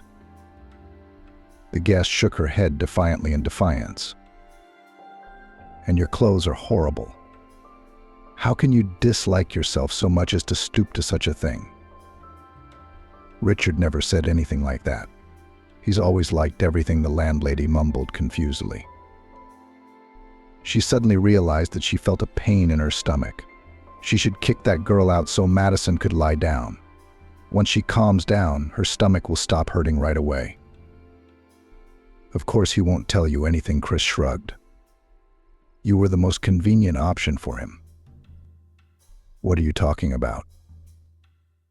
Madison, don't be silly, she laughed. You're convenient. You feed the pigeon and put it to bed. What else does a man need to be happy? No, Madison suddenly shouted. You're all lying. Oh, honey, don't be silly. Chris said cynically. You must realize that a man like Richard will sooner or later get tired of living with a bland woman. He'll want exoticism and new emotions. So he switched to me. There was a spark between us as soon as we saw each other. But Richard, as an honest man, for 2 months could not respond to my feelings. But his love for me won out. Shut up, Madison. I know it's unpleasant to hear the truth, but as they say, it's better to know the truth than to live in ignorance. Get out. The pain twisted Madison. It felt like hot metal was being poured into her stomach. "What's wrong with you?" Chris realized something bad was happening to Madison. The landlady suddenly turned pale and sweat beaded on her face. "Call an ambulance." "What am I going to tell them?" the guest asked in confusion. "I'm pregnant." "What?" Chris looked at her rival in a daze. "But Richard didn't tell me anything about the baby." "He doesn't know anything yet," Madison said quietly. She slid down the wall and lay on the floor. She couldn't take the pain any longer. "An ambulance. I can't lose the baby." "Maybe it's for the best?" Chris asked thoughtfully. "You'll lose the baby, and you and Richard won't have anything to do." "What's going on here?" Suddenly there was a loud male voice. Through the pain, Madison recognized the voice as Oswald's. "I came to talk to her about Richard and me," Chris said. She was talking fast and rambling. Suddenly she felt sick because she was pregnant. "Madison, you're pregnant?" Oswald interjected. "Call an ambulance." Madison asked with all her might and fainted. Madison woke up in the hospital. There was a metal IV stand with a needle inserted into her right arm. The medication was slowly dripping down the tube. "Is there anyone here?" the girl whispered. "Oh, you've come to your senses." An elderly woman who was lying on the next bed came to life. She pressed the nurse call button. A couple of minutes later, a large middle-aged woman entered the room. Despite her fullness, her movements were quick and precise. "Tell me, what's wrong with me?" Madison asked. Shush, the nurse said with a smile. "Tomorrow morning the doctor will come to see you. He will tell you everything. In the meantime, rest." The nurse examined Madison and left the room. After she left, her roommate came over and sat down on a chair next to her. "My name is Mrs. Megan," the woman introduced herself. "What's yours?" "Madison." "What a rare name these days," the neighbor smiled. "You scared the girls last night." "Can you tell me if you know what's wrong with my baby?" quietly asked the girl. "What I don't know, Mrs. Megan waved her hand. "They brought you in last night and put you here. It was awful to look at you. You were covered in IVs and wires." "I see," Madison said. "What a fiancé you have." The older woman smacked her tongue as she thought of Richard. Madison's heart clenched. In spite of everything, she loved that bastard. "Why do you say that?" the girl inquired. "How was he here worried about you?" "You have no idea," Mrs. Megan shook her head. "I was just seeing my son off when they brought you in by ambulance. Your husband wouldn't leave your side until the nurse chased him away. Otherwise, he'd have gone into surgery with you." "The OR?" Madison was dizzy from what she'd just heard. So there was something wrong with her baby if she was in surgery. Maybe that's why the nurse left the bad news to the doctor. "And before I went to bed, I looked out of the window. Your fiancé was sitting on a bench, waiting for someone from the medical staff to come out and tell him what's wrong with you," the old woman continued to tell me without noticing the slim appearance of her new neighbor. Already close to night, he left. Can you imagine? Why was Richard here all this time? Doesn't he care about me? If he has another woman? Madison replied, confused. Yes. And he's been here since this morning, the older woman continued. Came to check on you. Are they allowed in here? No, but he talked the nurse into it, Mrs. Megan said in a confidential tone. So she let him in for 5 minutes. When he saw you, he fell to his knees in front of you. Forgive me, says Madison. Madison, you fool. If I'd known you were having a baby, I never would have done this. He said that. The girl was surprised. Word for word. Here's a cross for you. The old woman crossed herself. "Yes, I believe you," Mrs. Megan. Madison smiled. "What's next?" "He kneels down in front of you, kisses your hand, and cries and cries. And how can he not cry when he's guilty before you?" Mrs. Megan wondered. "Oswald may love you, but what has he done wrong if it's his fault you lost the baby?" "What did you say?" Madison was stunned. "How did I lose the baby?" "Oh, I'm just rambling on." "I'm going for a walk." The older woman quickly got up from her chair and left the room. "Mrs. Megan, wait," shouted the girl, but the neighbor didn't even stop. Tears sprang from Madison's eyes. Despite Richard's betrayal, she wanted this child. The girl had dreamed of a child since childhood. At first, she had asked her parents for a brother or sister, but they had stubbornly refused, citing financial difficulties. Madison knew that her parents were lying to her, because their income allowed to give birth and raise at least 2 or even 3 more children. Mom just didn't want to bother with nappies and cradles. She was more satisfied with a quiet life, where she could at any moment pack her things and go on holiday. And her father, who loved his wife madly, indulged her in everything and did not cross her. Then Madison firmly decided that she would have 3 children. And when she found out she was pregnant, she was overjoyed. And now her dream has come crashing down. Suddenly, Madison frowned. Why did Mrs. Megan call Oswald her fiancé? Now there were more questions than answers. The girl waited for her neighbor, but she persistently did not return. At that moment, a nurse came in. She deftly gave Madison an injection.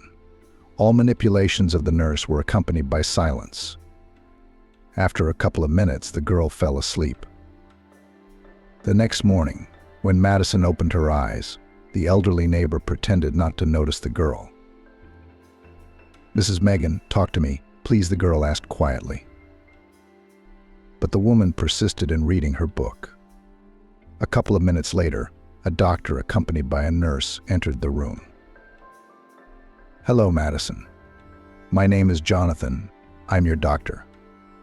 How are you feeling?" "Doctor, what's wrong with my baby?" Madison asked her question. "Unfortunately, we couldn't save the fetus." The man shook his head. "You were bleeding heavily and we had to save you. There was nothing we could do for your baby." Madison couldn't speak, the lump in her throat preventing her from doing so. "Madison, I realize that what I'm going to say now will not calm you down." The doctor took the girl's hand. "But you're still young. You'll definitely have children in the future. You just need to heal a little now, and everything will be fine." "Promise?" Madison asked hopefully. "I promise," Jonathan answered. After the doctor left, Mrs. Megan sat down next to Madison. "I didn't say those things out of spite," she said peacefully. "It was just something I said without thinking." "Mrs. Megan, you knew from the beginning that I'd lost the baby, didn't you?" the girl said with resentment in her voice. "And you gave me hope to think that it wasn't so bad. I'd been telling myself that I was going to be a mom." "Forgive me, old fool." Tears appeared in the woman's eyes. "I wanted to support you, but it didn't work out. You know, I know firsthand what it's like to lose a child." "You do?"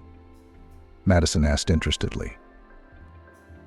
"Yes, after graduating from the Teacher Training Institute, I was sent to a town near Kansas. I felt the happiest because I was on my own.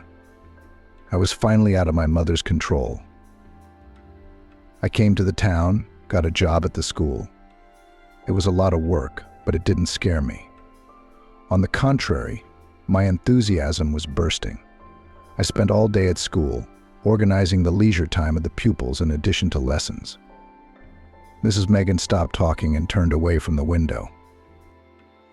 Madison was afraid to move so as not to disturb her neighbor's nostalgia. There was a steel mill next to the school. I once had to accompany my students on a field trip to the plant. We were met at the entrance hall by Charles, the honorary metallurgist, who knew the history of the plant like the back of his hand. He led us through the main shop, where steel was cooked, The boys were shown the smelting process. You can't imagine the eyes my children looked at it with. Then we were introduced to the best brigade of the plant and its master, Alex. When I saw him, I immediately realized that I was missing. His smile drove me crazy. As it turned out later, our feelings were mutual. The old woman smiled at her memories.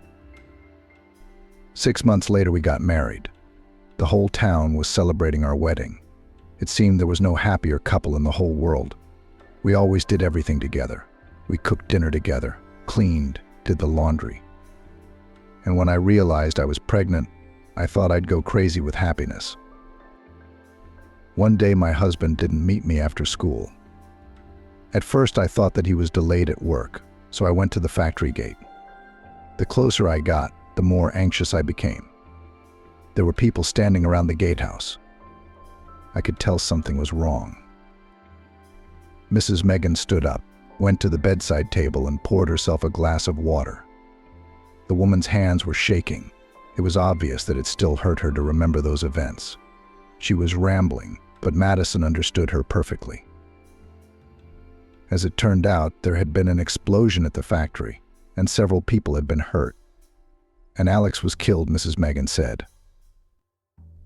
"Oh my God," Madison whispered in horror, pressing her palm to her mouth. When I got the news, I blacked out. I woke up in the hospital. That's when my roommate told me all about the explosion at the factory and the dead foreman. The most interesting thing is that she didn't even know that I was the wife of the foreman. You can't imagine the colors in which she described it all. And the cherry on the cake was my child, whom I lost. My neighbor told me about it as if her milk had gone sour in the fridge, in passing, by the way. How I screamed. I was sedated so much that it is impossible to imagine. After I was discharged from the hospital, I immediately wrote a letter of resignation. I packed my things and went back home to my mom. I couldn't live in this town where everything reminded me of my beloved husband and our unborn child. "Mrs. Megan, I'm sorry, I was wrong," Madison said guiltily. "I'm the one who should be apologizing to you," the neighbor said with a pleading tone in her voice. "I acted like that tactless old woman." "I'm so ashamed," Madison whispered. "It wasn't your fault at all. You just wanted what was best for me, so that I wouldn't have to go through the pain that you did." At that moment, a nurse came into the room. "Madison, how are you feeling?" she asked. "I'm fine." "Then go out into the lobby." "Why?" Madison was surprised. "Your fiancé is here to see you." Madison sighed heavily. She had made the decision to break up with Richard. Despite her love for him, she couldn't forgive his betrayal, which had resulted in the loss of her child. Madison slowly stood up and headed for the lobby. It was time to start a new life without lies and deceit. She walked slowly down the corridor, mentally reciting to herself what she had to say to Richard. The only thing that confused her was why her ex-fiancé had come to the hospital to apologize, or, on the contrary, to laugh at her for being such a fool. Going out into the lobby, the girl was dumbfounded. Oswald was standing in front of her. Seeing Madison, the man walked quickly towards her. "Madison, hello," Oswald said. "How are you? How are you feeling? What did the doctors say when you will be discharged?" "Stop," Madison said in an orderly tone. "Not so fast, I don't have time to answer all your questions. I'll start by asking you what you're doing here." "What do you mean?" The young man was taken aback. "I came to check on you. I also brought some fruit." Oswald handed Madison a transparent plastic bag containing oranges and apples. "Thank you," Madison thanked her guest quietly. Take, don't be shy," Oswald smiled. "It's my pleasure to take care of you. I know very well how they feed in hospitals. Besides, you need vitamins now." "That's true," the girl shrugged her shoulders. She nodded her head and pointed to a bench near the window. "Let's go and sit down." "Come on, tell me about it," the young man said. sitting down on the bench next to Madison. "I feel better now," Madison said quietly. "Unfortunately, I lost the baby." The girl was silent. She tried not to cry in front of Oswald. I know. Oswald lowered his head guiltily. "It was my fault that it happened like that." "Why?" Madison jumped up. "If I hadn't brought Richard into our firm, he wouldn't have met her, and my brother wouldn't have cheated on you." "Oswald, don't blame yourself." Madison took his hand. "It's not your fault. What is to be is not to be avoided. You see, if we're not meant to be with Richard, then so be it." "Do you really think so?" Oswald asked hopefully. "Yes, I believe in signs of fate," Madison confirmed. "So do not worry. Everything that is done, for the best. It's just a shame I lost the baby. I'm getting used to the idea that I'm going to be a mum soon." "Don't worry, honey." The young man took the girl's hands in his. "You will heal and rest a little now, and you will definitely have children in the future." "I hope so." Madison smiled. "Madison, my dear, I've wanted to tell you something for a long time." Oswald looked straight into the girl's eyes. "You don't need Richard. A girl like you deserves more than that."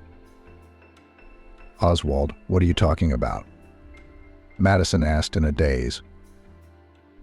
"My darling, my love, you deserve to be loved, carried in his arms," Oswald passionately whispered. "I beg you, forget my foolish brother. Give me a chance to be near you. I love you very much." "Oswald, are you crazy?" Madison tried to pull her hands out of the iron grip of the guest, but he only squeezed them harder, not giving her the opportunity to get free. Suddenly the girl screamed. "You're hurting me." "Darling, I'm sorry, please." The young man, without letting go of her hands, began to kiss them. "Oswald, let me go." But he, as if possessed by an invisible force, did not hear the girl's screams and continued to kiss her hands. Madison began to resist. She hit a bag of fruit that was lying nearby on a bench, causing apples and oranges to scatter on the lobby floor. "What's going on here?" Suddenly a loud male voice was heard next to them, which sounded like a thunderclap in the silence. Oswald blushed in surprise and let go of Madison with a sudden movement. He looked at the tall, formidable man who had appeared as if out of thin air, eyes wide open. "I came to check on Madison," Oswald said, stammering. I can see that Jonathan's eyes flashed with lightning. I can also see that the patient doesn't like it. "So, young man, your appointment hours are over for today," Jonathan said in a tone that did not tolerate any objections. But Oswald tried to say something to the doctor, but he didn't let him. "Should I call security?" Jonathan asked icily. "I'm leaving," Madison said through gritted teeth. He walked towards the exit, turned round at the door, and said goodbye to the girl. "I'll come and see you tomorrow." "Don't," Madison shouted, but Oswald didn't even turn round. "Yes, Madison, what a fiancé you have." Madison's doctor shook his head in disapproval. Madison looked at Jonathan carefully. Who was he to judge her choice? "Oswald is not my fiancé," Madison snapped at him. "But this young man thinks otherwise," Jonathan said thoughtfully. "I don't care what Oswald thinks." Madison walked past the doctor, heading for the room. "He's just my ex-fiancé's cousin." "Madison, are you forgetting something?" Jonathan shouted after her. What, she asked, turning around. This. The doctor deftly picked up an orange from the floor and threw it to Madison. The girl orientated herself and caught the fruit. "I don't need it," Madison smiled and tossed the orange back to Jonathan. "No, that's no good," the man said in a jokingly menacing tone. He was about to throw the orange back, but the girl quickly walked over to him and took the fruit. My parents taught me not to throw food around. And you're throwing vitamins, by the way, she scolded the doctor. Madison walked over to the bench where the bag was lying, picked it up and began to pick up the fruit. Jonathan looked at her. "Why are you looking at me?"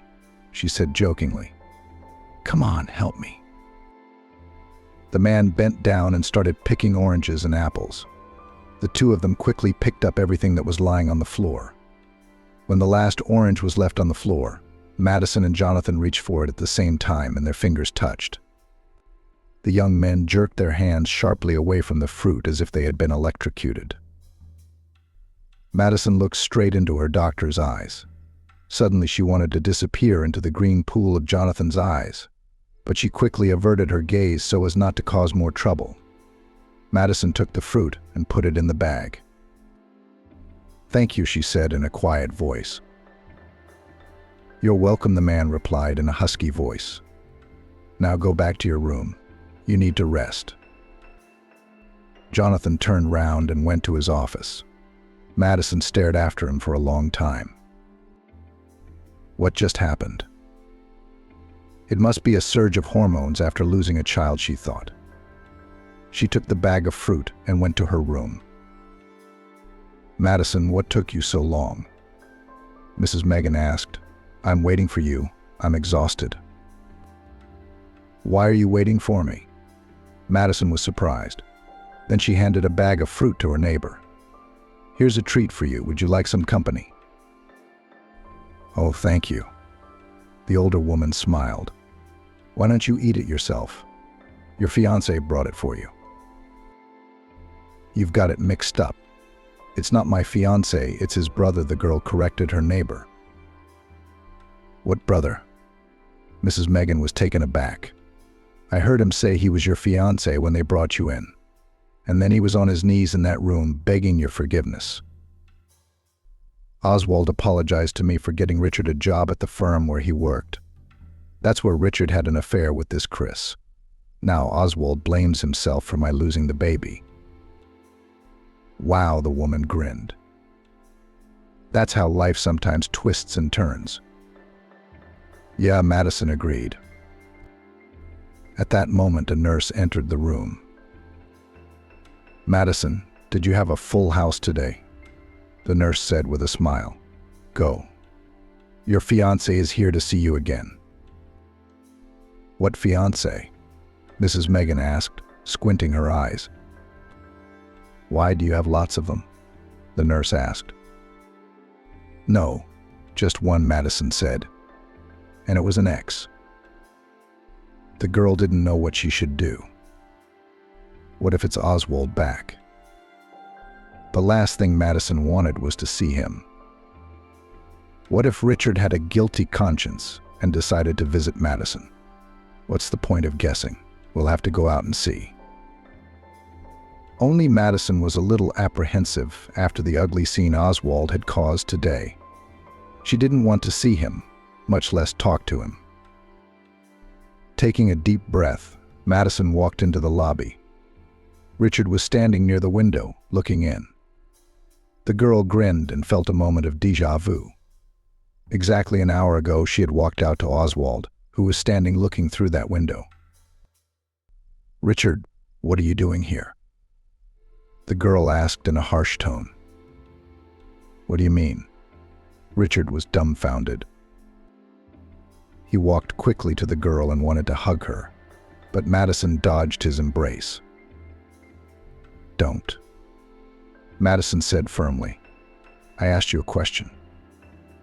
"Madison, what's wrong with you?" The young man was taken aback. "I came to see you. I just got back from a business trip today. I was urgently sent on company business to another city. Oswald was supposed to tell you." "Richard, don't make excuses," the girl stood her ground. "I know the truth that Chris came to see me, and she told me everything." "Told you what?" Richard asked in surprise. "You're so good at acting," surprised Madison grinned. "I can't believe how good you are at acting." "Madison, can you explain to me in a human way what happened?" Richard asked demandingly. "Why did Chris come to see you? She told me the truth about you two being together and in love. There must be some mistake. The young man furrowed his eyebrows. Why is that? Madison grinned. Because she and Oswald have been dating for 2 months now and are in a serious relationship. Madison looked at Richard dumbfounded. She was completely confused as to whether Oswald was in a relationship with Chris. Then why had he confessed his love to her today? Madison looked at Richard carefully. You're not confused about anything, are you? She asked with a frown. Madison, do you think I'm an idiot? The young man was indignant. The thing is that on Thursday, when I was in the hospital, Chris came to my house and told me that you were having an affair with her. She asked me to let you go to her. That doesn't make any sense. Richard sat down on the bench. He looked at Madison carefully. If you didn't know anything about me being in the hospital, how did you end up here? Madison decided to find out the whole truth. I came home and you were gone, the young man explained. I called your phone, but you were off the hook. Yes, because I blocked you, the girl confirmed. Why? Don't play dumb? Madison grinned. But you still haven't answered my question. The girl was determined to get to the truth. How did you know I was in the hospital? I came home, and our beloved neighbor, Mrs. Cassandra, told me in all the colors that you were taken away by ambulance.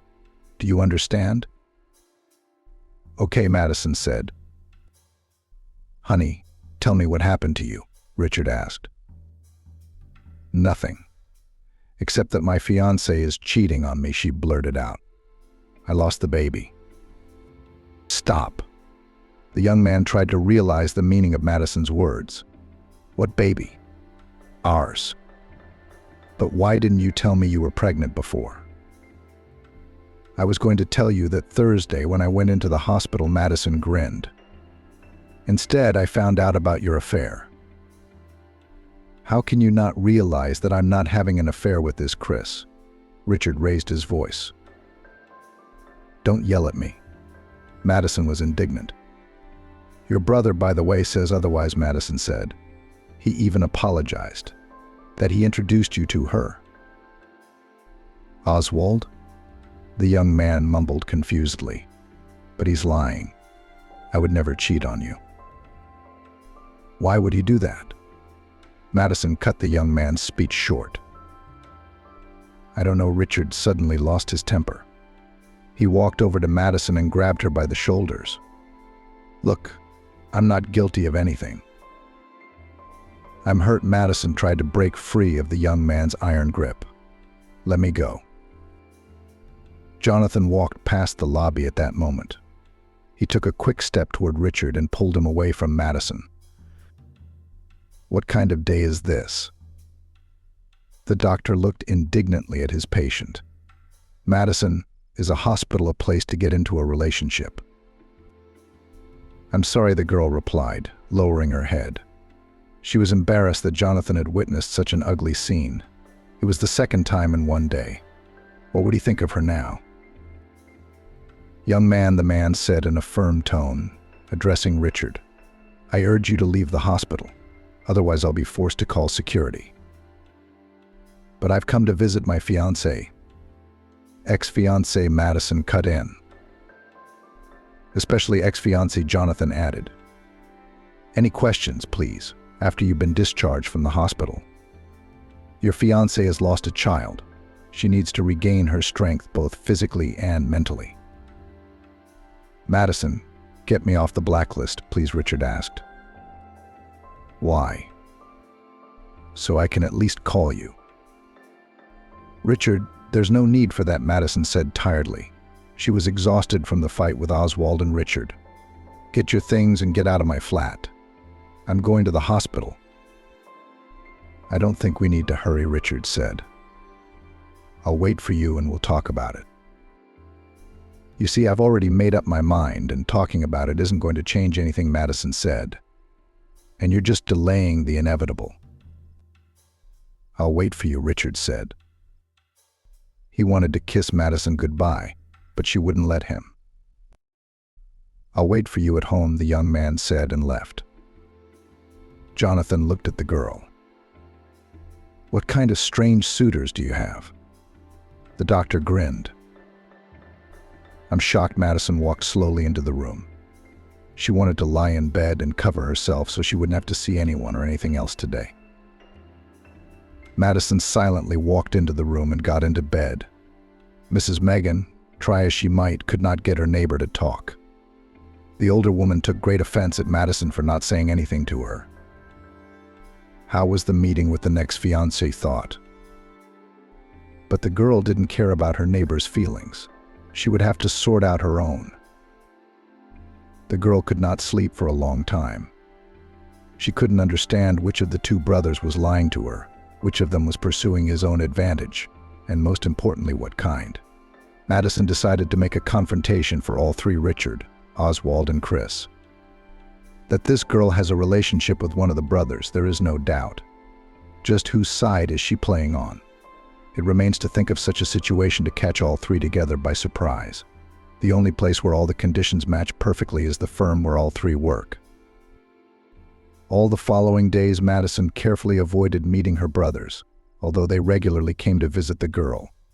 The last thing she wanted to do was talk to them. Madison realized that her love for Richard was just an obsession. At first, she didn't like his advances. Then she dreamed of his future fame as a famous computer programmer. And then the girl felt sorry for the unrecognized genius, because he had worked so hard to write this super program. And when the truth came out that the program was a figment of Richard's dreams, she felt offended that she had been tricked for so long. As they say, everything is for the best, Madison thought. She spent all her free time at the hospital with Jonathan. At first, the attending physician seemed like a serious man who was only interested in medicine. In fact, Jonathan, as he asked to be called, was only 10 years older than her. His range of interests was so broad that Madison couldn't imagine how she could know so much. They spent days and evenings talking, and each time the subject was different. During this time, she learned a lot of new and useful information. And at the same time, Jonathan was not a connoisseur and did not try to be clever. Unlike her ex-fiancé, who at every opportunity let Madison know that she was stupid. The day of the discharge came. Madison couldn't hide her disappointment. "This is it," she sighed sadly as she walked into her doctor's office. "Why are you sighing so sadly?" Jonathan smiled. "I am being discharged today, and it's time to break up." Madison shrugged. "You sound like you're going to another planet." "Madison, why are you so sad?" The man came up to the girl and put his arm around her. "Are you saying that our relationship is over? Can't we continue it outside the hospital?" "Is that what you want?" Madison asked hopefully. "I do," Jonathan answered. "As soon as I saw you, I knew we had to be together." "You do?" The girl's eyes lit up with happiness. Really, Jonathan kissed her cheek, which made Madison blush. She was pleased with the man's advances. "There was one thing I didn't like." "What's that?" Madison frowned. Their relationship hadn't even begun yet, and already there were complaints. "Madison, please deal with your brothers. I don't want them around you all the time. Plus, I'm confessing my love for you." "Don't worry about that," she exhaled. "I have an idea how to get them out." "Which one do you think is lying?" "I don't know," Madison admitted honestly. "What if Richard is telling the truth? And he hasn't cheated on you?" Jonathan asked with concern in his voice.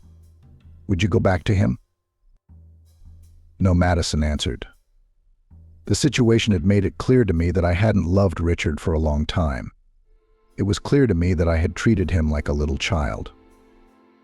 "Why?" Jonathan wondered. "I felt sorry for him, and I treated him like a piece of paper.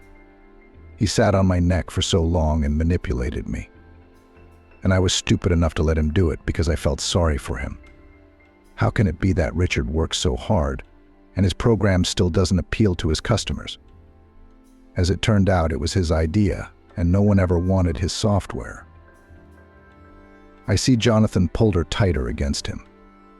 What are your plans for today? I want to get all my stuff home first. Take a shower. Madison rested her head on Jonathan's shoulder. And then I want to go to that firm where all three of them work. Why? Why? She grinned. I want to catch them in an uncomfortable situation. That way I'll get them out in the open quicker. I won't let you go there alone. Jonathan was determined. I'm coming with you. I'm just finishing my workday for the day. Great. Madison kissed the man. You'll be a great support. I'm going to go pack. I'll be waiting for you downstairs in the car. Jonathan smiled at her. He was glad he had met her. He was glad that he had met her. It so happened that all the girls he had relationships with did not understand his attitude towards work. After all, Jonathan gave himself to it completely, and the girls were capricious, forcing him to choose between work and them. Jonathan had always chosen work, as it was the only thing he saw the meaning of his life in. It was only now, when Madison came along, that he realized what it was to love and be with this girl all the more. Madison understood him and accepted him for who he was, and now he would do anything to make this fragile girl happy. Walking out of the hospital into the street, Madison breathed a full sigh. How she had missed fresh air all this time. Madison, don't stay out in the cool air too long, or you'll catch a cold. Jonathan shouted. He was standing outside his car waiting for the girl. When he saw Madison, the man opened the car door for her. Please, my princess, the carriage is here, he said. Thank you, my king. Madison smiled back. She was pleased with Jonathan's advances, unlike Richard, who never even gave her a hand when she got off the bus. The gallant Jonathan's manners were on point. Where are we going? The man asked as he got into the car. Home first, Madison replied happily. I want to take a quick shower to wash off all the hospital odors. No hard feelings, okay? Even though I love my job so much, every time I come home from the hospital, I shower and wash my clothes too. I feel like I smell sick. Then go home now, Jonathan commanded. When they entered their flat, the girl's mood had dropped considerably. It was obvious that Richard had never moved out. She picked up her former young man's traveling bag and quickly threw Richard's things into it. Well, that's it, I guess, said a satisfied Madison as she walked around the flat and looked around. She didn't want any little thing to remind her of their former relationship. Jonathan, I'm going to take a shower. Could you put the kettle on? I'm dying for a sip of green tea. As you say, my princess, the man kissed the girl on the cheek and went to the kitchen. An hour later, the young people headed to the firm where the brothers worked. The girl just couldn't wait to look them both in the eyes, as well as to set things straight. When Madison and Jonathan entered the office where the brothers worked, they saw Oswald kissing Chris. What an interesting picture. Madison grinned. And you, girl, I see that you are not bad. You're having an affair with two brothers at once. Madison, what are you doing here? Oswald was confused. Then he looked at Jonathan, and he was instantly angry. And your protector is here. We've come to set things straight, Jonathan said, explaining his presence. Where's Richard? Madison asked. I don't think we can find out the truth without him. I'm here. Richard walked into the office. I was on a call. Madison, hi. You been discharged? Yeah, today. Madison held out a bag of her ex-fiance's stuff. Here, this is yours. Did you decide to break up with me after all? Richard sighed sadly. Yes, I realize that you and I are too different, so you and I are no longer on the same path. That's a shame. You're a fool, brother. Oswald grinned wryly. If I were you, I wouldn't let Madison go. I'd fight for her. What's the point?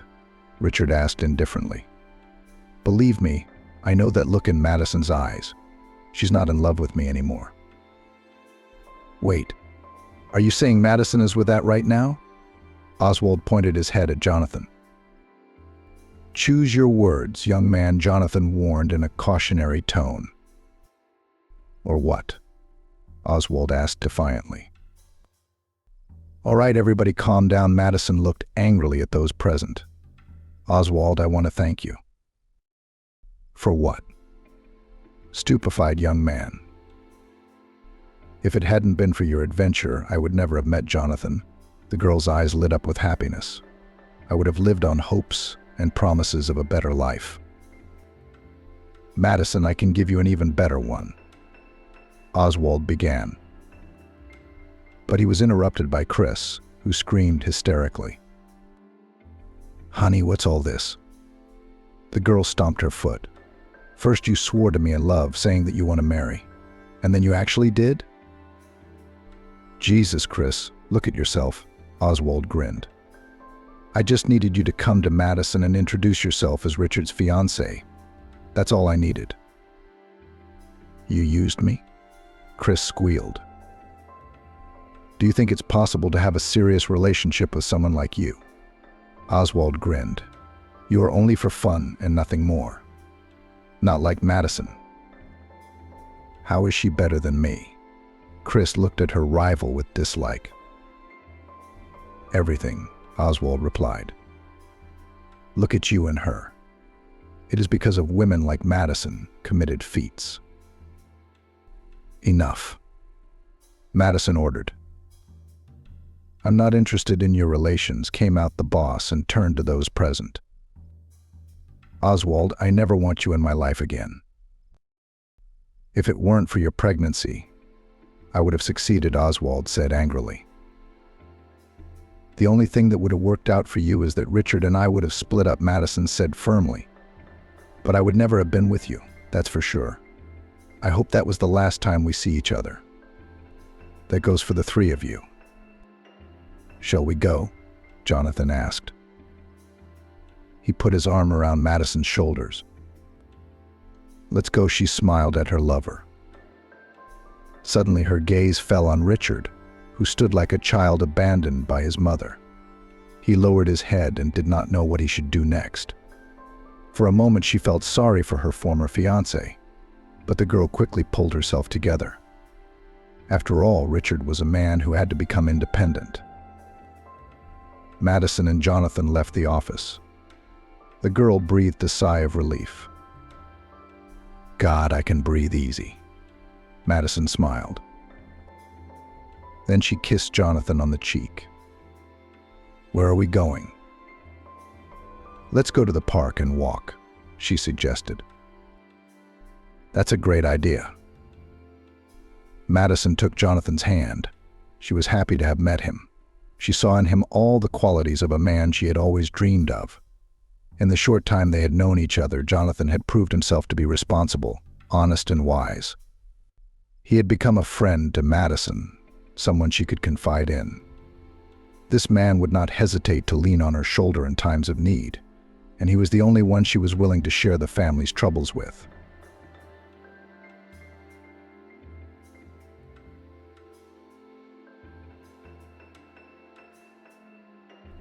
Overhearing the conversation between her son and daughter-in-law, Maria Petrovna was numb. She heard such a thing, she gathered.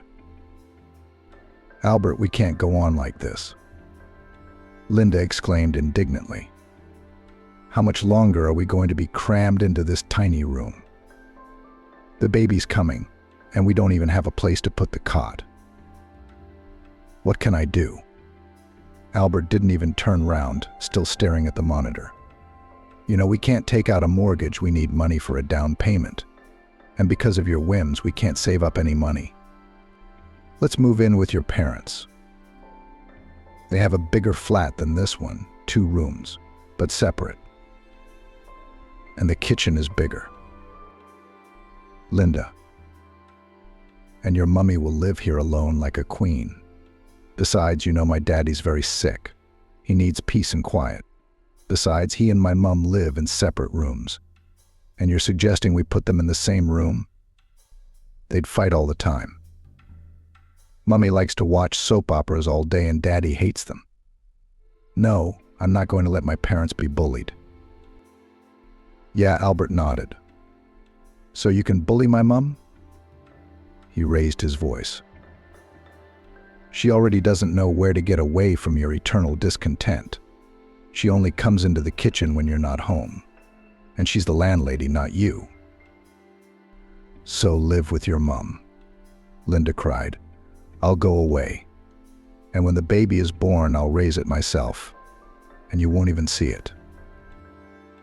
Linda, calm down, Albert hugged his wife. You mustn't worry. I'll think of something. Just be patient. Amelia sat on the sofa in the next room and listened to the conversation between her son and daughter-in-law. What can you think of? She sighed heavily. Albert works all day long as it is. Even on Saturdays he is not at home. His salary is small, he can't afford a flat. I can understand Linda too. She wants to be the boss of her own flat. And here I am, an old woman, disturbing them. She lay down on the sofa and closed her eyes, trying to sleep, but sleep did not come to her. But memories came back to her mind. Amelia had raised Albert alone, without a husband. As it happened, she was unattractive, tall, thin. And she didn't dress fashionably. What man would pay attention to such a thing? She came to the city from the country. She entered a school for painters and plasterers, lived in a dormitory.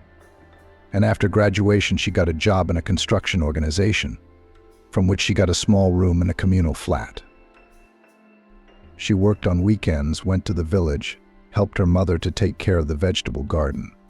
Her mother called her back home, but Amelia refused. I don't want to go back to the village. There's nothing to do here, and it's not interesting, she said. You can't go back to your parents' house. Her mother chastised her. You should have looked for a bloke here. You'd get married, and then you'd have kids. But you live in your town like an old woman. You'll end up like an old maid. You're nearly 30 years old, and you've never even had a man, have you? Amelia resented her mother and promised she wouldn't visit her for a long time after such talk. But on Saturday, she took the bus back to her home village. She had no friends in the city, and those with whom she was friends were married, had children, and were busy with their own worries. The only thing left was to spend all her weekends in the village. And on Monday morning, the first bus back to the city. It was on this bus that she met Nicholas, who was returning from the wedding of an army friend. He helped her carry the heavy bag of potatoes and pickles her mother had packed to the house where she lived, and suggested that they meet the next day. Amelia was hesitant at first, but then agreed. She liked Nicholas for his courtesy and his easy, cheerful disposition. At work all day, she thought about what she would wear on her first date, and decided to wear a dark blue skirt and a white jumper. She didn't have anything else in her wardrobe. You look like you're dressed for a party meeting, Nicholas joked when he saw Amelia. All right, no offense. It was a joke. Well, why don't we not go to the cinema, but take a walk in the park? Amelia suggested. She was afraid to stay with Nicholas in the dark, even in the cinema, which was full of people. Well, in the park. So in the park, he took her by the hand. Can I buy you an ice cream? He asked. When he saw that the girl shook her head negatively, he shrugged again. They walked leisurely along the park alley and talked. Or rather, Nicholas spoke alone, and Amelia listened to him attentively and laughed at his jokes. Once a young lieutenant was sent to our unit, Nicholas said with a laugh. As soon as I saw him, I was stunned. It turned out to be Austin. He and I lived in the same house, even went to the same school. Only he was a few years younger. I was in my second year of service, soon to be discharged. So Nicholas lit a cigarette. I met a girl at that time, even you could say. We had an affair. All my leave was spent with her. And it was a young business. I wanted to see her more often. But you can't go, oh, Walla Patrol will stop you at once.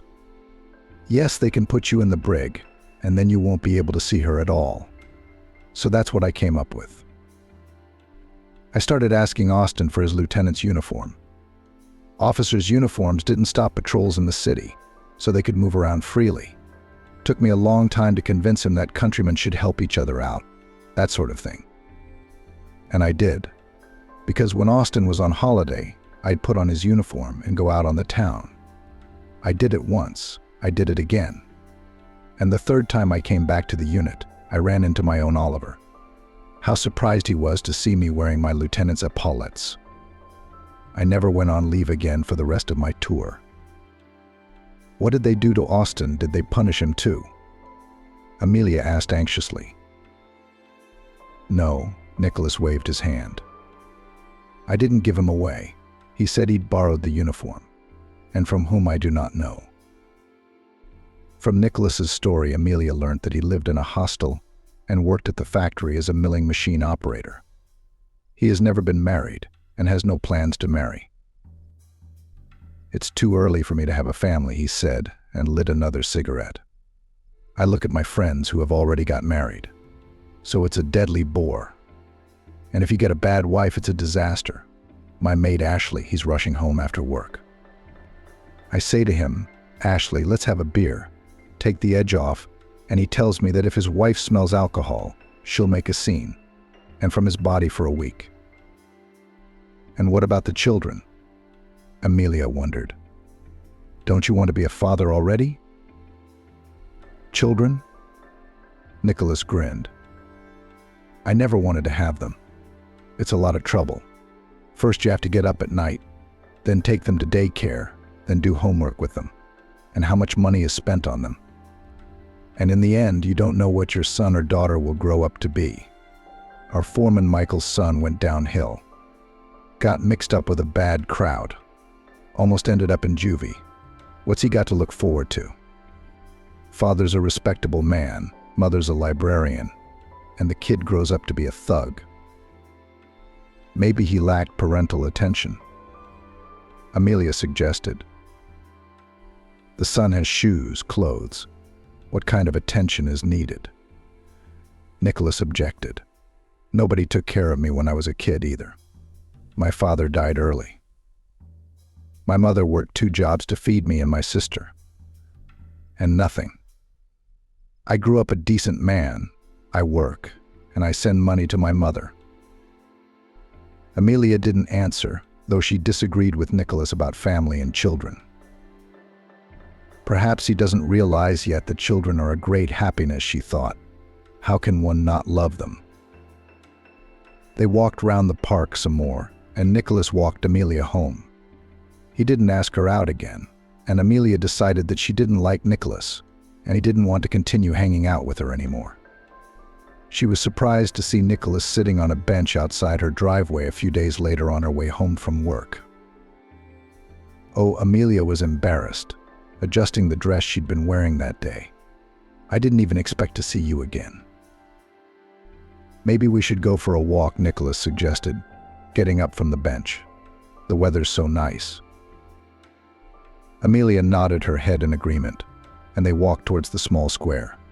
She was very embarrassed by her appearance, but Nicholas didn't seem to mind. He was joking again, talking ironically about his friends, and not asking Amelia about anything. Yes, she had nothing to tell about herself. She lived in the village, studied, now she works. That's all. Would anyone be interested in that? At the entrance, Nicholas suggested that Amelia meet at the weekend and still go to the cinema for an interesting film that had recently been released. Once again, Amelia agreed. She was very pleased that a guy like Nicholas was paying attention to her. So they started dating. And 2 months later, Nicholas stayed in her room for a sleepover. Amelia did not want to invite him to the flat, but he was persistent, saying that he would only have a cup of tea and go to his dormitory. How they ended up in the same bed, Amelia didn't exactly realize.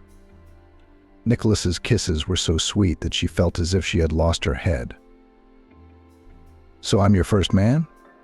Nicholas asked in surprise. "I didn't expect it. Why didn't you tell me right away? I would have been more gentle with you." Amelia didn't say anything. She was ashamed. She sat on the bed with her legs tucked under her and the blanket covering her. "Why are you so scared, you silly girl?" Nicholas tried to touch Amelia, but she recoiled. "You should have had your baby a long time ago. And you've been walking around?" He swore foully. "Well, I'm going to go. It's getting late. They might not let me into the dormitory. We're strict about that." After seeing Nicholas off, Amelia went back to her room and couldn't sleep until morning, remembering what had happened between them. "I don't even know what he'll think of me now," Amelia worried. "And he'll refuse to date me since I'm so easily available." But Nicholas began to visit her 2 or 3 times a week. Sometimes they went to the cinema, but more often Amelia fed him dinner, and then they went to bed, and Nicholas stayed with her all night. "I wish I could marry him," Amelia looked fondly at the sleeping Nicholas. "Why, he's a hard-working bloke, and the fact that he drinks a lot of beer is no big deal. That's why he's a man. And who doesn't drink nowadays?" Amelia closed her eyes and imagined herself in a white wedding dress and long veil. As she and Nicholas walked out of the registry office, he picks her up in his arms and twirls her round and round, and Amelia laughed happily. She rarely visited her mother in the village. "No time. We have a lot of work," Amelia justified. "I've gone to work at the factory. I'll become an apprentice." "True, my room had to be returned, and I had to move to a dormitory. But they say that they give flats to the front runners of production. So I'm trying my best. I want so much to have a separate place where I would be a mistress." "It's time for you to get married. That's what my mother said admonishingly. You are getting on in years. Are you going to stay a maiden?" "I will not." Amelia lowered her eyes. She hadn't told her mother about Nicholas yet, although they had been dating for a year. When they moved into the dormitory, they didn't see each other as often as before. Only when her roommate Jessie worked a different shift or went to her family for the weekend, Nicholas would come to Amelia's house and stay until the morning. But lately he'd been coming less and less often. Amelia waited for him, heating dinner, and then cried into her pillow. One day on her day off, Amelia had breakfast with her roommate Jessie. She had cooked a delicious scrambled egg and was now happily eating it, helping with a slice of bread. Amelia had barely brought her fork to her mouth when she felt dizzy and barely made it to the toilet. "What's the matter with you?" Jessie asked in surprise. "Are you pregnant?" "I'm not." Amelia smiled strangely. "I must have been poisoned yesterday. I bought a pie on the street. I thought it looked suspicious."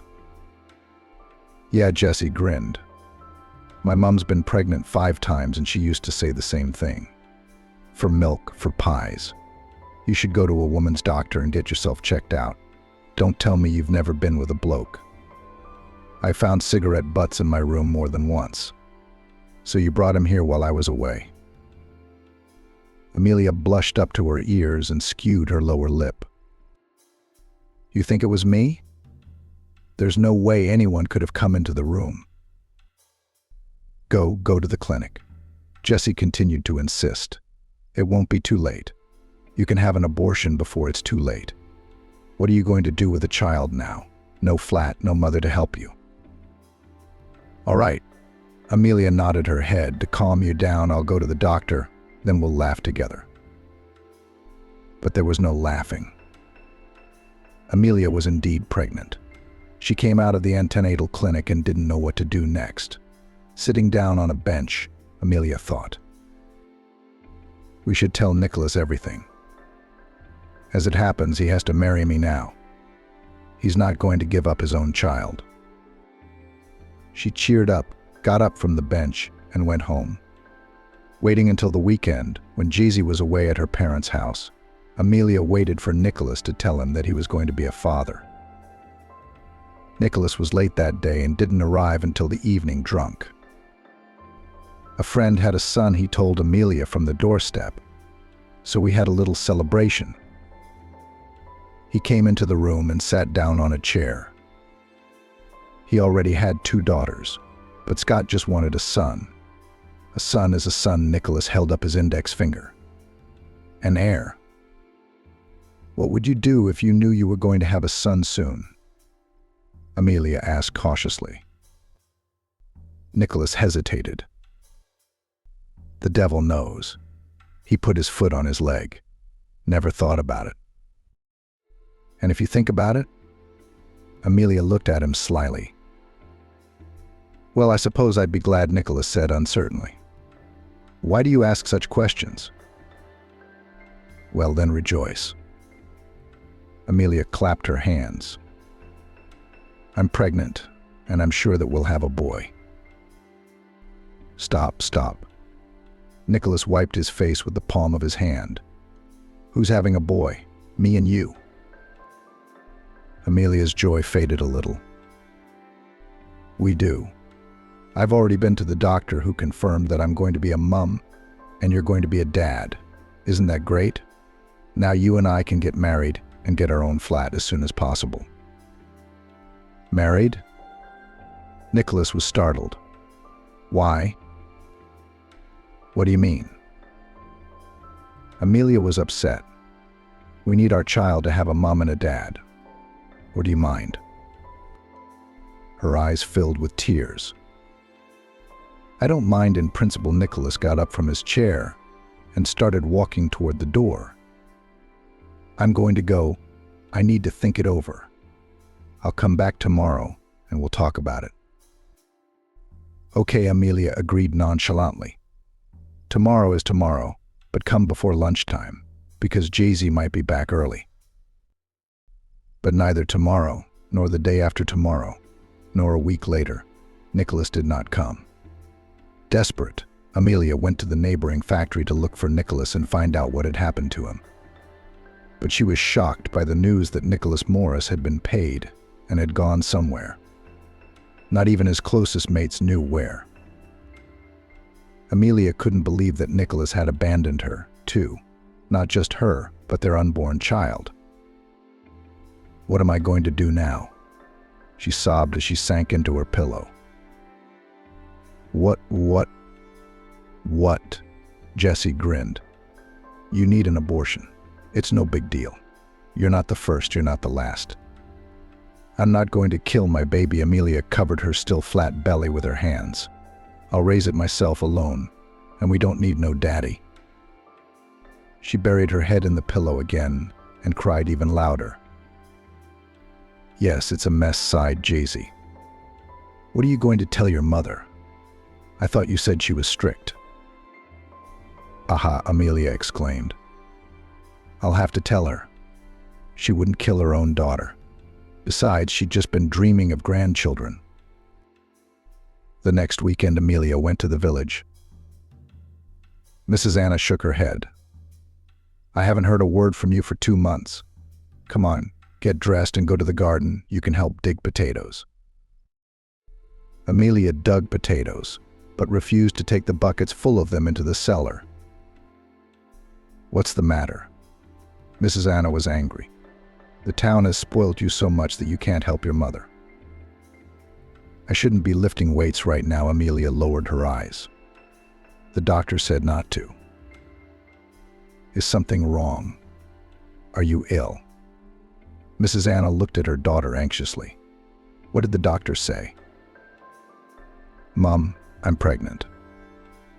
Amelia, after a moment's silence, blurted out at the top of her lungs and backed away, afraid her mother would hit her with a spade. Yes, said Mrs. Anna. It's a long way off. If there's a hole, there'll be a hole. Who's the father? Do you know him well? Amelia dodged the question. Well, We met. Mrs. Anna rubbed her lower back. Come next weekend. I'll heat the sauna, set the table. Come on. The future son-in-law can butter me up. He can bring me a glass of water in my old age. It's only my child. Amelia lowered her head. I will bring him up alone. Said Mrs. Anna. I've lost my maiden honor and forgotten it. Have you thought how I'll look in people's eyes? They'll say Amelia Robinson's a girl in an interesting position. What a shame. Mrs. Anna was indignant. What do you think I should do? Do what? Amelia took a couple of steps back again. Give birth, of course. I'm not getting rid of the baby, and I don't care if they point the finger at me. What can I do with you now? Mrs. Anna sighed. The girl's not old enough. Maybe a child will brighten your loneliness. In the evening, they sat at the table for a long time, discussing how to live their lives and what would be best for the unborn baby. They decided that Amelia would stay in town so that there would be no cause for rumors in the village. And it was better to give birth there. The doctors were close by. She'll also go to the trade union and push for a separate flat. Like a single mom. Mrs. Anna will sell all the animals, close the house, and move in with her daughter to help with the baby. Amelia will go to work because she has to earn money. There's no one else to help. And Mrs. Ann will look after her grandson and run the household. Just a month before the birth, Amelia moved into a small one-room flat, and soon Mrs. Anna arrived from the village. At the due date, Amelia gave birth to a son, whom she named Albert. When in the maternity hospital she was brought her son for the first time and pressed him to her breast, she immediately realized that this boy was the meaning of her life. 3 months later, Amelia went to work. For some reason, she had no milk, and the pediatrician advised her to switch the boy to formula feeding. Because of this, Amelia was very worried about not being able to feed her son herself. She wanted to give her child the best, so she did not refuse any overtime, sometimes working 2 shifts in a row at the machine. The foreman turned a blind eye to this. For him, the main thing was to fulfill the plan. Mrs. Anna finally settled in the city. Only she wouldn't sell her house in the village. When Albert grows up, she said, we'll go to the village for the whole summer. Let the boy Albert breathe fresh air. 2 years later, the factory gave Amelia a small 2-room flat with a pass-through room and a small kitchen. But Amelia and her mother were happy about it. Albert will go to school, and he'll have his own room, Mrs. Anna said proudly. And you and me, my daughter, will share a room. And if you have to get married, I won't get in your way. I'll go back to the village. No, Amelia shook her head. I'm not going to get married. What if a father who isn't my own starts hurting my little boy? And what do I need a husband for? It's only trouble. After a while, Mrs. Anna suddenly began to complain of pain in her heart, although she had no problems with it before. And her blood pressure was constantly rising, and no medication helped. Doctors helplessly waved their hands and advised to change the climate for a while. After consulting Amelia, Mrs. Anna decided to go to her village for a couple of months to live in peace and quiet, not in the hustle and bustle of the city. Albert was already in kindergarten, and Amelia had to transfer to another shop to work only the day shift. In the village, Mrs. Anna came alive, even managed to make a few beds. In the vegetable garden, carrots and turnips, vitamins for Albert, she said. One morning, a neighbor came to her house, brought a can of steamed milk, and saw Mrs. Anna lying on the floor. The neighbor started calling for help, but it was too late. Mrs. Anna had been dead for a couple of hours. Amelia took a long time to get over her mother's death and blamed herself for letting the sick woman go alone to the village. But life went on. In addition, Albert demanded attention, and Amelia's heartache at losing her mother began to subside a little. Soon she sold her parents' house in the village. With this money, she made some repairs in the flat and renewed the furniture in the room of her son, who was soon to go to the first grade. Again, Amelia worked hard. In addition to her main job at the factory, in the evening she washed the entrances to the house. She needed money, which she spent without regret on her son Albert. He had everything he wanted: an expensive football, toys, table hockey. Amelia tried to make sure that the boy, who was growing up without a father, did not need anything. When returning from work, Amelia always went to the shop and bought Albert sweets. She bought fruit for him exclusively at the market, as well as cottage cheese, meat, and fish. There were times when wages were delayed at the factory and there was only money left in her purse for traveling. Even then, Amelia managed to feed her son something tasty, inventing her own recipes and using what she could find in the fridge. She herself might not eat it all these days, or she would wait for what Albert left on his plate. The most important thing for her was that her son never went hungry. She looked at her son fondly when he ate, and she didn't even worry that she would be left without lunch at work tomorrow. She did her best malnutrition, lack of sleep. She was very tired, working 2 and sometimes 3 jobs. But she never complained because she did it all for the sake of her favorite son Albert. Albert himself did not cause his mother much trouble. He studied well at school, played sports, and attended an aeromodeling club. Amelia was proud of her son and blushed with embarrassment when he was praised at parents' meetings for participating in sports events or helping to clean up the school grounds. When he was in high school, Albert began to work part-time himself, cleaning entrances to help his mother. He was shy, but he never refused to unload goods in a shop or help someone carry heavy things. He always used the proceeds to buy his mother her favorite Palanca sponge cake, or they would go to an ice cream parlor together and Albert would pay for it himself, proudly taking the money out of his pocket. Amelia was happy to have such an attentive and caring son, telling everyone she knew about him. After graduating from high school, Albert enrolled at the Polytechnic University. He wanted to apply to a construction technical school, but his mother Amelia insisted that he must have a higher education, which no one in their family had ever had. After classes, Albert worked part-time again, either as a loader in a warehouse or as a waiter in a cafe. Amelia now did not clean the entrances, and at the factory she moved to the receiving department, because after a long time working at the machine, her legs were very sore. All in all, they were doing well. The only thing that upset Amelia was that Albert would not introduce her to any girl and did not want to marry her. And Amelia wanted to have grandchildren. "Mum, why should I get married?" he said, laughing. "I'm fine as I am.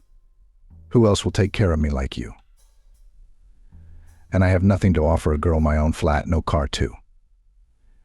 And I don't make much money yet. Not many people would go for that. But you're handsome and clever." Amelia looked at her son with love. "The rest is a matter of time. What do you need a flat for? You can live here. There's plenty of room for everyone. And when I die, you'll be the masters of the whole place." "No, Mum, I don't want to." Albert shook his head. "You and I are good together." After the institute, Albert got a job. From time to time, he met one girl or the other, but he did not start any serious relationships. Everything changed when he met Linda, a tall, blue-eyed beauty with long blonde hair. They met at a birthday party at a mutual friend's house and left together. Albert walked the girl to her house, agreeing that they would see each other again in a few days. Linda was 4 years younger than Albert, had also graduated from university and worked as a marketer in a trading company. She talked interestingly about the countries she had traveled to and her work. Linda was so light and cheerful that she literally turned Albert's head. They had already been dating for 6 months, when Albert decided to introduce Linda to his mother. "Mum, I finally met the girl of my dreams and I want you to meet her," he announced one evening. "Oh, son, I'm so glad." Amelia splashed her hands. "We must set the table. I'll bake pies with cabbage and potatoes as you like. What is your girlfriend like?" Linda doesn't eat anything sweet or flowery, Albert grinned. She's on a diet to keep her figure. So don't cook anything. We'll just have tea. I'll buy a low-fat cake myself. It's not very human, Amelia shrugged. A new person comes into the house, and we can't even give them a proper meal. Don't worry, Mum. Albert put his arm round Amelia's shoulders. The main thing for me is that you like each other. I like any girl you like, son. Amelia stroked her son's head. The main thing is that she loves you. And you love her too. I want you to be happy. But no matter what Amelia said, she didn't like Linda. She's a tricky one, she said to herself as Albert left to walk Linda home. She smiles sweetly, but her eyes are evil. Oh, this new fashion. A slice of cake and a cup of tea, that's all the treat. But it was evident that Albert loved her, and that was important. I'll get used to her somehow, Amelia decided. My grandmother used to say a hen pecking at a grain. She keeps the whole yard in her memory. Mum, what do you think of Linda? Albert asked excitedly when he got home. Isn't she beautiful? She's beautiful, Amelia agreed, nodding her head. But she's very thin. What keeps her soul alive? Do you love her? Very much. Albert averted his eyes in embarrassment. And I want her to be my wife. Now it's time for you to marry, Amelia smiled. Well, son, so be it. They decided to have the wedding in 3 months, so that they would have time to prepare for it. Albert told Linda at once that they would live with his mom. You see, Linda, he said, we have no extra money for rented accommodation. We'll have to spend a lot of money on the wedding. And I've already bought the honeymoon vouchers. In the meantime, we'll live with my mom in a separate room, save money for the down payment, and take a mortgage on the flat. My mom's very nice. I think you'll get along with her. Of course, my love, Linda replied gently. You're absolutely right. Why pay money to strangers when you have somewhere to live?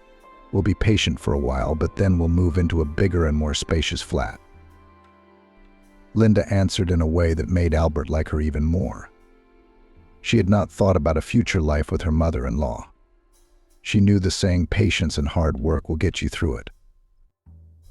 The wedding was celebrated in a restaurant. The bride's parents insisted on it. Amelia was uncomfortable. She had never been to such a place. Every now and then she was adjusting the new dress she had bought for the celebration. And when she sat down at the table, she took off her shoes with a small heel, which stung, but were very beautiful and matched the dress. Through tears, she looked at her grown son in his dark blue suit and white flower in his buttonhole. She was proud that she alone had managed to raise such a handsome boy, who might soon become a father himself. And she, Amelia, would have long awaited grandchildren. Linda was also very pretty. In a snow-white long dress, she looked like a porcelain statue. The guests kept shouting. Bitter, the bride and groom rose from their seats and kissed embarrassedly. And I've never had a wedding. And I've never worn a white dress either, Amelia suddenly thought. But she immediately dismissed the thought. What's there to be jealous of? She was angry with herself. You should be happy. My only son is getting married. My pride and support in my old age. The bride's parents said that the wedding should be celebrated in half. We realize, of course, that you're on a tight budget, Miranda said when they met Amelia before the wedding. We're not rich either, but we do value our only children, so we don't have to make a mess of it in front of the guests. Amelia didn't know what rich people were and tried to object. We don't have many guests on our side, no relatives. Albert will invite a few of his mates from school and work. That's all. It doesn't matter, Miranda said. Just be thankful we're not making you buy the bride's outfit. Like we used to? Believe me, it's not cheap. Laura picked out a dress at the salon for her. She named the cost of the dress. A price that made Amelia gasp. Well, Miranda continued, we're not going to skimp on our own daughter. A wedding is a once-in-a-lifetime event. Well, maybe 2, she thought. 3 at the most. So we need the bride to be the most beautiful. Amelia withdrew all the money from her book, which wasn't much. She borrowed the rest from acquaintances, which she paid back for a year, limiting herself in many things. She had no money for a present for the young people. She remembered that her mother had given her gold earrings with red stones, so she decided to give them to her daughter-in-law. Linda fiddled with the earrings. She wrinkled her nose, but thanked her mother-in-law and gave the earrings to her mother, who immediately hid them in her purse. Immediately after the wedding, Albert and Linda left for their honeymoon, and Amelia began to organize their room. She washed the window, changed the curtains, and made the bed with new linen. She put a small rug on the floor. Good, she sighed with satisfaction as she looked into the room. When Linda and Albert get back, we'll be a family. Fie, what are those curtains? Linda was outraged when she entered the room. It's like the country. Well, of course they are. Amelia was confused. I bought them a long time ago, but I kept saving them, regretting such a beauty. So the curtains had to come in handy. The room became cozier at once. What's this? Linda saw a rug on the floor. It's very rustic. Do you want to make our room into a rustic hut for Albert and me? Mum, really? Albert supported her. We'll sort it out ourselves. Do as you please. Amelia took offense and left the room. From the open door, she could hear Linda's continued outrage and Albert's affectionate reassurance. In the kitchen, Linda also immediately put her own order. The bottom shelf in the fridge is yours. Put your food there, and we'll put it on the middle and top shelves. We'll eat separately because I'm on a diet. I'm cooking everything low-fat. It's time for Albert to start thinking about his health. Linda brought some nice crockery from her parents, pots and pans, a small frying pan. There was only room for Amelia in one narrow cupboard, 2 pots, a couple of plates, a cup and a few other kitchen utensils. Linda packed everything else into a large bag and took it to the rubbish bin. Why do you keep all this stuff? She was indignant again. Gold-rimmed mugs, 3 plates, bent spoons. Who needs it? My mother brought it from the village, she answered timidly. How could I get rid of it? There are so many beautiful sets for sale. Linda sighed. And you can't get rid of a rustic. Linda continued to tidy up the flat, which had been literally transformed. In her and Albert's room, there was a new sofa and a small wardrobe. There were blinds on the windows and a plasma TV on the wall opposite the sofa. In the bathroom, Albert had installed shelves on which stood jars of creams, shampoo, and other feminine products that Amelia didn't understand. Son, she asked Albert when Linda wasn't home, did you get a bonus or something? If you bought such a marvelous thing, she pointed to the automatic washing machine. It must be expensive. Mum, Albert laughed. Now you can buy everything on credit. What do you mean? Amelia looked at her son in bewilderment. It's like this: first you buy a thing, and then you pay for it gradually, Albert explained. Everybody lives like that nowadays, and you don't have to save up for years to buy something you need. I'm planning to buy a car that way too, and I'm paying off the TV here, and then I'll take out a new loan. Unless Linda needs a fur coat, he laughed. When do you plan to have children? Amelia asked Albert. Later, Albert said. We want to live for ourselves first, to see the world. And it will be difficult to do that with children. We'll have to spend a lot of money on nappies and nappy covers. Sometimes Linda's friends came to visit. They'd sit in the kitchen for long periods of time, smoking. It gave Amelia a headache and she couldn't sleep all night. But she didn't say anything to her son or daughter-in-law. What are the young ones to do? Old age will come, and you won't want to socialize with anyone. Twice a year, Linda and Albert went on holiday. And then Amelia felt like a full-fledged mistress in the flat. She could sit at the table in the kitchen for long periods of time, watch television, cook leisurely, standing at the cooker. And most importantly, she enjoyed the silence. No one walked back and forth across her room, and she could sleep well at night. When Amelia retired a few years later, it became even more difficult to live in the flat. Linda wasn't working by then either. She had quit her old job and was looking for a new one. But she was in no hurry to get a new job. But she was always reproaching Albert for not earning enough money. Linda slept until lunchtime, during which time Amelia had time to eat breakfast and prepare her own food so that she would not disturb her daughter-in-law in the kitchen. Linda liked to sit at the table for a long time with one foot on the chair, take her time drinking coffee, smoking 1 or 2 cigarettes, and looking out of the window somewhere in the distance. Amelia tried to get out of the house by this time, whatever the weather. Amelia would walk down the street, going into shops to keep warm or to hide from the rain. She would return towards evening when Albert came home from work. She felt more at ease with him. Late at night, when they went to their room and switched on the television, Amelia couldn't sleep well, waking up to any noise, Albert going to the toilet, Linda needing to get a glass of water from the kitchen. When Amelia found out that Linda was pregnant, she was overjoyed. Finally, after 5 years, she would have a grandson or granddaughter. She began to imagine walking down the avenue with a pram, looking at the sleeping baby. But what she heard shattered all her dreams. "So I'm not wanted here," she got up from the sofa and walked to the window, where it was already dark. "Well," she sighed heavily, "they have their own family, and I'll live somehow. How much of that life is left?" In the morning, when Albert had gone to work, Amelia took out a checkered notebook from her bedside table, tore out a piece of paper, and began to write something.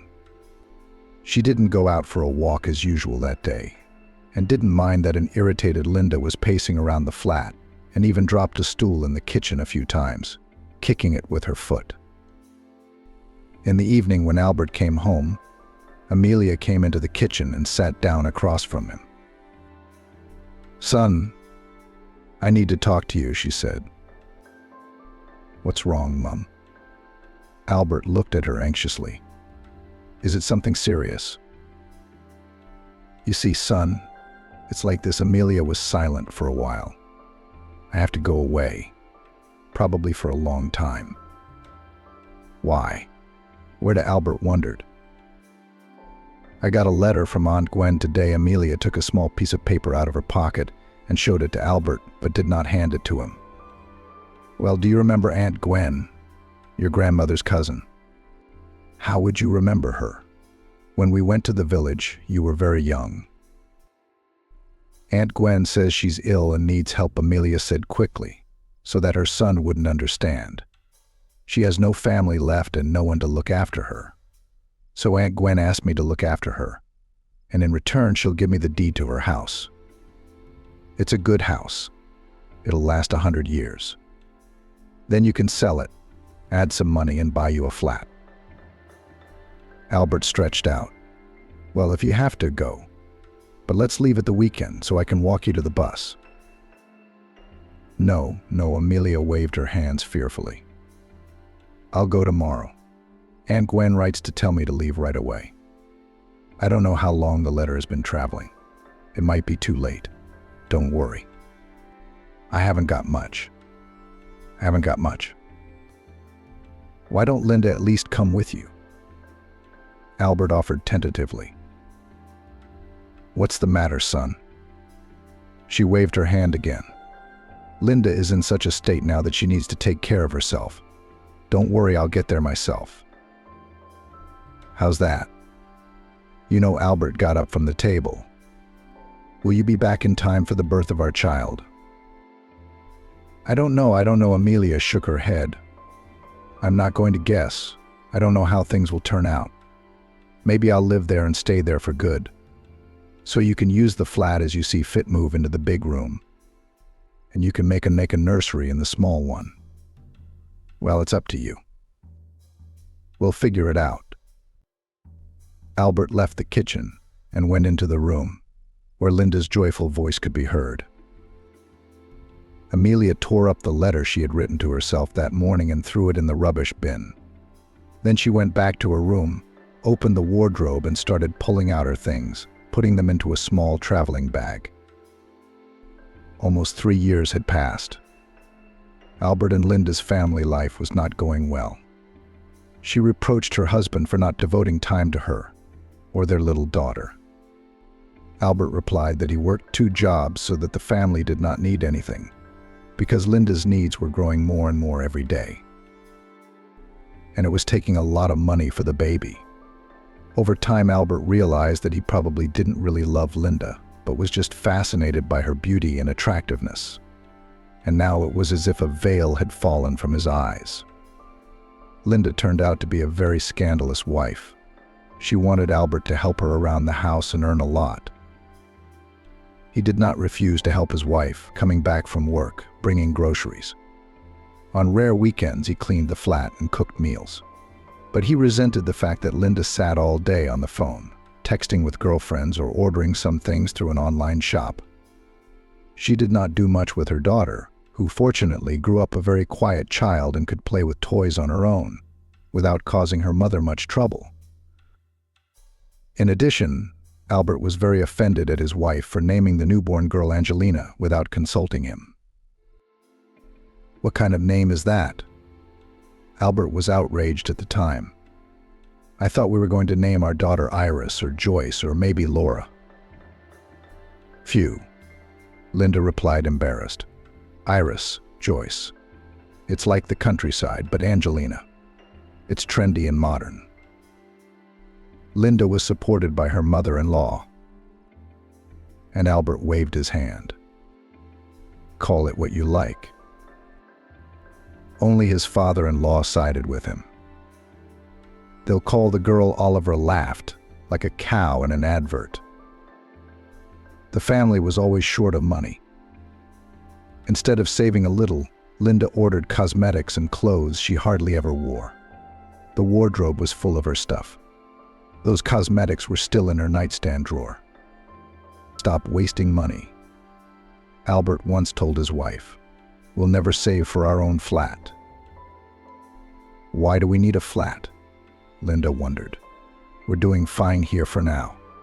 When Angelina grows up a little more, we'll exchange this flat for a bigger place."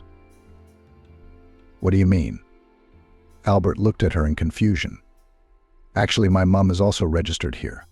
She's gone to the country for a while. She can come back at any moment." "This is already our flat." Linda looked at her husband angrily. "Look," she circled the room with her hand. "Where are we going to put your mom? And anyway, if she hasn't come here for so many years, she won't come back now."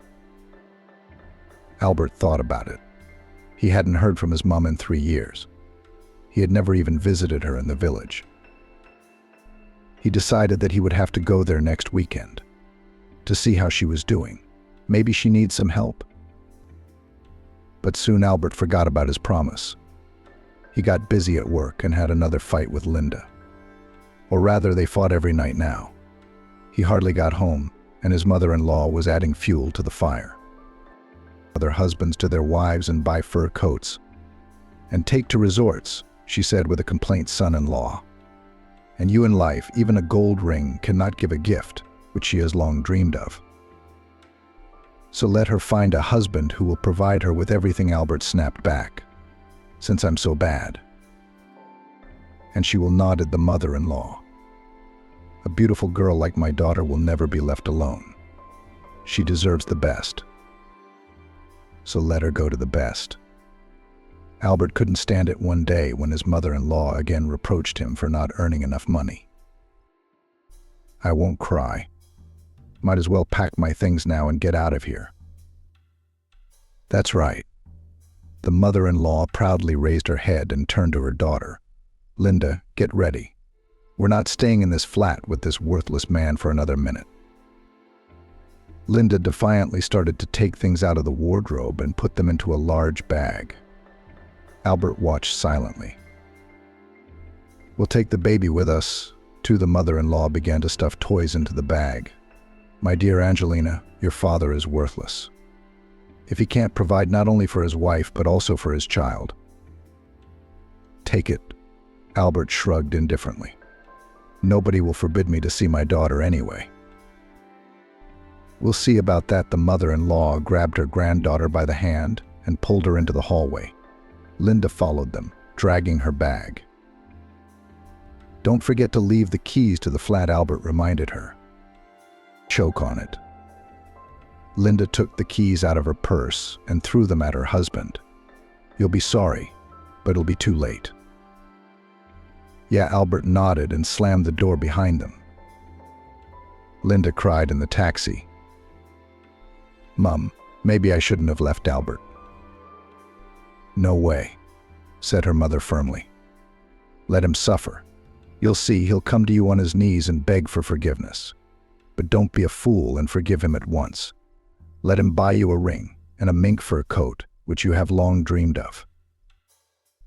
"That's true," Linda wiped her tears. "Let him suffer, and I'll think about whether to forgive him or not." Sweet Angelina sat between her grandmother and mother and didn't understand what was happening. She was very sad that they had left her daddy, whom she loved very much. Albert did not show up at her mother-in-law's and father-in-law's flat the next day or a week later. There was also no call from him on his wife's phone. "Should I call him myself?" Linda asked her mom anxiously. "Don't you dare." Miranda looked at her daughter angrily. "He'll think you're humiliating yourself in front of him, and he'll stop appreciating you. Let's wait a little longer." Albert, meanwhile, felt almost happy. He missed his daughter, but at the same time he enjoyed his bachelor life. He was happy to come home after work, where no one reproached him or made scandals. Albert also realized that he missed his mother, her gentle voice, her care, her hard and yet soft hands. He lay awake all night remembering how he and his mother had gone to a cafe to eat ice cream, and how they had ridden on a merry-go-round in the park, and his mother had clutched her son's hand tightly out of fear. He remembered her fragrant pancakes, delicious pancakes, his favorite potato pies. The next day Albert took a day off work and went to the railway station. When he reached the village, he got out and looked around confused. He didn't know where to go next. He couldn't remember the house where Aunt Gwen and now Mum lived. So he decided to ask the first person he saw for directions. "Excuse me, please," he said to the postman, who was just delivering his pension. "I need to find a house. Only I don't know the landlady's surname. Her name is Gwen, and my mum Amelia lives with her now." "You must know her. You probably bring her a pension too, don't you?" "I don't remember her," grumbled the postman. "There used to be a Mrs. Anna Robinson. She went to the city to see her daughter, and then she came back here and died. Her house has long since been sold." "So that's my grandmother." Albert rejoiced. She had a cousin, Aunt Gwen, whom my mother came to look after. "Oh, I remember," the postman nodded. "You must be talking about Gwen Hopkins." Albert nodded uncertainly. "She's been dead about 7 years since she was buried." "Who did my mum go to then?" Albert looked at the woman perplexed. "I don't know, my dear, I don't know." The postman shrugged his shoulders and threw his bag from one shoulder to the other. "I've never seen her. Gwen's house is over there." She pointed to the end of the street, behind the green fence. "You'll recognize it." Albert followed the direction and soon found himself standing next to a ramshackle house with a hole in the roof and a rotten porch. "Mum," he covered his face with his hands. "Where am I going to find you now?" He remembered that when his mother had read him the letter, supposedly from Aunt Gwen, her hands had trembled and she had tried not to look at her son, hiding the tears in her eyes. And she had taken very few things with her, and Linda had thrown the rest in the rubbish bin. How could I not have realized that Mom just didn't want to disturb us? Albert slapped his hand on his forehead. She'd spent her whole life trying to make me feel good, and I, the fool, hadn't appreciated it. Back in town, Albert thought about how he could find his mother. The first thing he did was to go to the police and file a missing persons report. They advised him to go to a home for the elderly. Could Amelia be there? So Albert, without delay, went straight to the address. The home for the elderly called Hope was not far from the city. "Can you tell me," he said to the pretty woman in uniform who was sitting at the desk, going through some papers, "is Amelia Robinson in your care?" "Robinson," the woman said thoughtfully. "Let me see." She began flipping through the lists of residents and shook her head in the negative. "No, we don't have her listed. Who does she look like to you?" "That's my mom." Albert lowered his head. "She lied to me when she said she had gone to the village to look after her aunt. I went to the village yesterday. Mom didn't even show up there. Now I don't know where to find her. I had hoped she lived here." He sighed heavily. "Alas, my hopes were not fulfilled. So I'll keep looking until I find her." "Why did she deceive you?" The woman looked at Albert with interest. "What did you do?" "I turned out to be a soulless son." He inclined his head even lower. "And now I want to make up for that mistake." "Oh, if you knew how many old people live in our house who have been abandoned by their children," the woman sighed. "Everyone has a story to tell. Take Mrs. Anna Smith, who was brought to us after being picked up off the street. She'd been wandering round the town for days, sleeping at the railway station. The old woman said she'd lost her memory. She just called herself Anna, but she could not remember her surname or address where she lived, no matter how they questioned her. She didn't have any ID on her. We'd already given her the name Smith, as well as another name. When she was registered with us, we couldn't even find her relatives," the woman continued. "We don't know her real name or date of birth. She doesn't even receive a pension. We collected clothes for her, as they say, with the whole world, because she came to us with one small purse, which contained almost nothing, not even documents. When she had a bad cold, she repeated only the name Albert in her delirium. We thought it was her son, who must have kicked his mother out of the house when she lost her memory." Albert suddenly remembered that he had found his mom's passport when he was sorting out his papers. So she didn't take it or forgot to put it in her bag. And the name Anna made me suspicious. That was my grandmother's name. "Is this old woman alive?" he asked cautiously. "Can I see her?" Well, the woman rose from her seat. "Come on, I'll show her to you." Albert recognized the old woman sitting on the bed as his mother, who had aged and lost even more weight. "Mum," he called softly. Amelia flinched and turned round. "Albert, my son," she exclaimed, unable to believe her eyes. Mummy, I'm sorry." Albert fell on his knees in front of her and cried. "I am so guilty before you." "Calm down, my darling." Amelia stroked his head with her wrinkled hand. "I knew I would see you again.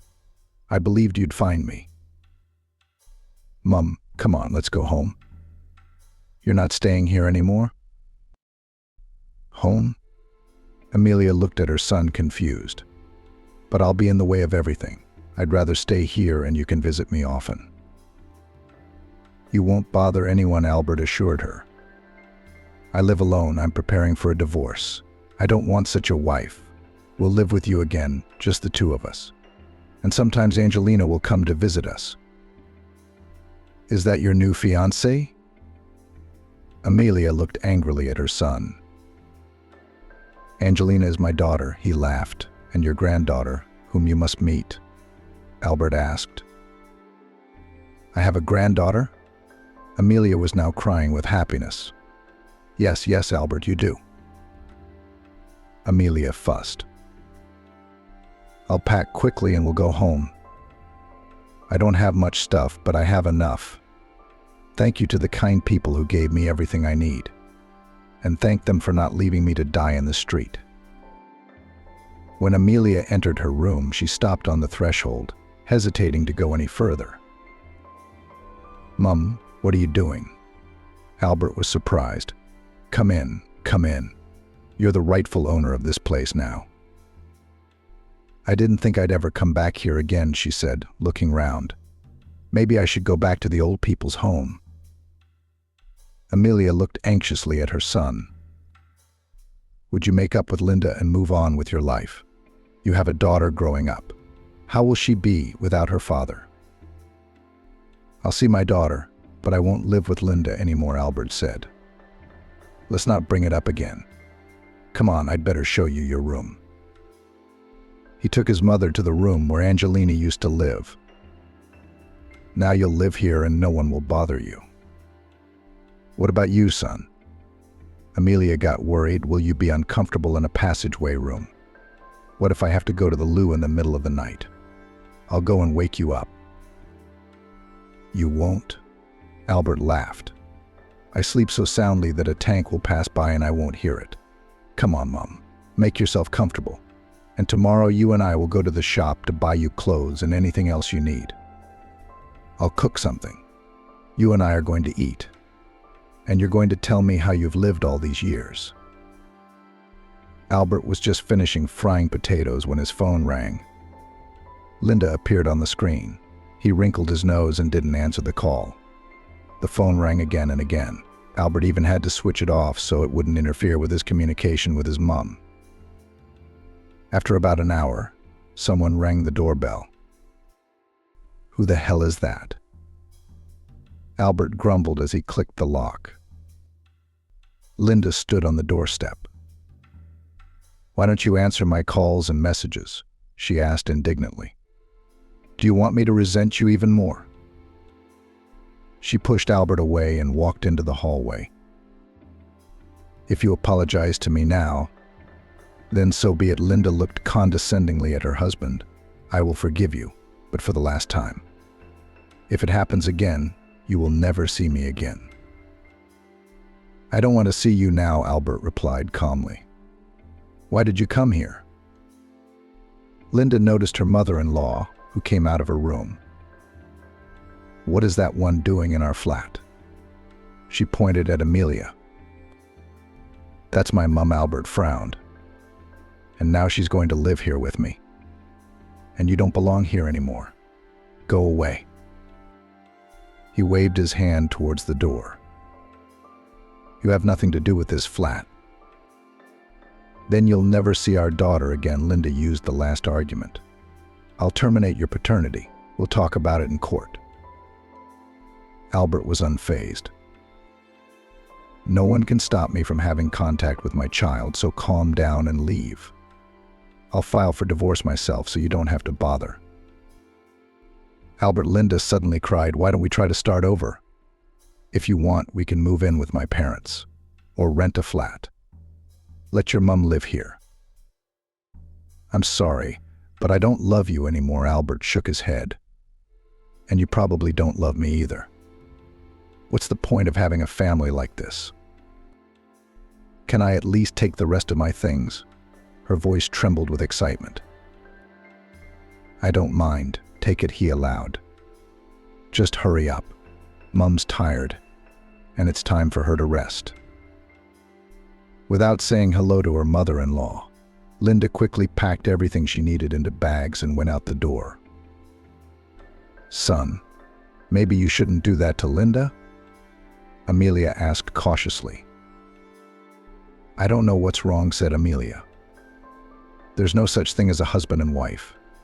They had a fight. They make up." "No, Mum, I can't do that." Albert shook his head. "Remember how Grandma used to say there's heaven in a cage with a sweetheart, so I want to live in love and harmony.